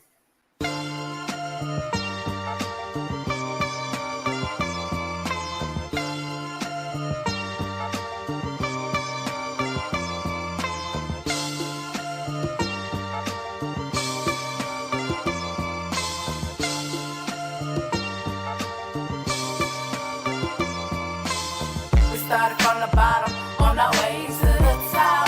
Let them hear what we got. We can make it, we can make it, we can make it. Through all the struggles that we've been through. So now let us show you we made it. We made it, we made it, oh we made it. I can tell you all about my dog days when I was waking up and Pops sleeping in the hallways. Seemed like my life was just going down the one way. And I ain't got a car, so I guess I use my one day. Despite what haters gon' say, say you never too old to think someday. And to my people, I know I was the best. To my family, you the best. And to have y'all, I'm truly blessed. Cause you taught me life is just a test. It's either failure or success. I left the streets alone, start rapping, get behind the desk. I'm tired of just seeing my people settling for less, just settling for less. Look through my eyes, vision is quite vivid. I can see the rap game, looking past the city building. Blocks getting upgraded, gotta work to save the children. Asking how you live in K, nothing like the hood feeling. Surrounded by my loved ones, oh what a great feeling. This year, I'ma make sure moms have a great Christmas. Learn to appreciate life more. With every step the crisis, giving smoke weed to clear my mind. Sometimes just to get lifted. Elevate my mind beyond this time where knowledge is hitting lies in true clothing. Wisdom is far from getting my struggles make me feel like I'm far from the gates where heaven. God, this is my testimony. I ain't got the best of homies. We started from the bottom, on our way to the top. Let them hear what we got. We can make it, we can make it, we can make it. Through all the struggles that we've been through. So now let us show you we made it. We made it, we made it, oh we made it. I done been through the ups and downs, seen many come and go. Never saw me coming, some will miss me till they see me go. A lot of things change on me, especially when you seeing dope. A lot of chicks refrain from me, especially if you seeing broke. So let me be your guide and take you on the ride. On the ride, yeah, show you where I'm from. By the end of the night, you'll witness the outcome. See success, then outcome. Homie with the Bernadette won't be outdone. I'm trying to reach the presence of Martin and Malcolm. Persistence in my hand like I won't be outrun. These haters wanna see me on that stage or that balcony. Feel God and no one else after he. Look, man, if you going through pressure, it can't get no worse. It can only get better. This is your life. Cause, man, the way I feel with it, your problems gotta deal with it. Your meal ticket, I promise, man, you'll fucking still get it. So, this is your life. Don't struggle, just believe every moment that you breathe. Just achieve. My sisters, my brothers, my kids, and my mothers. To the peoples in the gutters, plus my peoples that be hustling. From my whites and my colors, ain't nobody above another. No matter what the situation was, we seem to find a way to make a way to make it. Another stop just pay. We took it all the way to the top, babe. God in my life, having tribulations, and I learned that anything is possible. Anything is possible. Let them hear what we got. We can make it. We can can make it, we can make it. Through all the struggles that we've been through. So now let us show you we made it. We made it.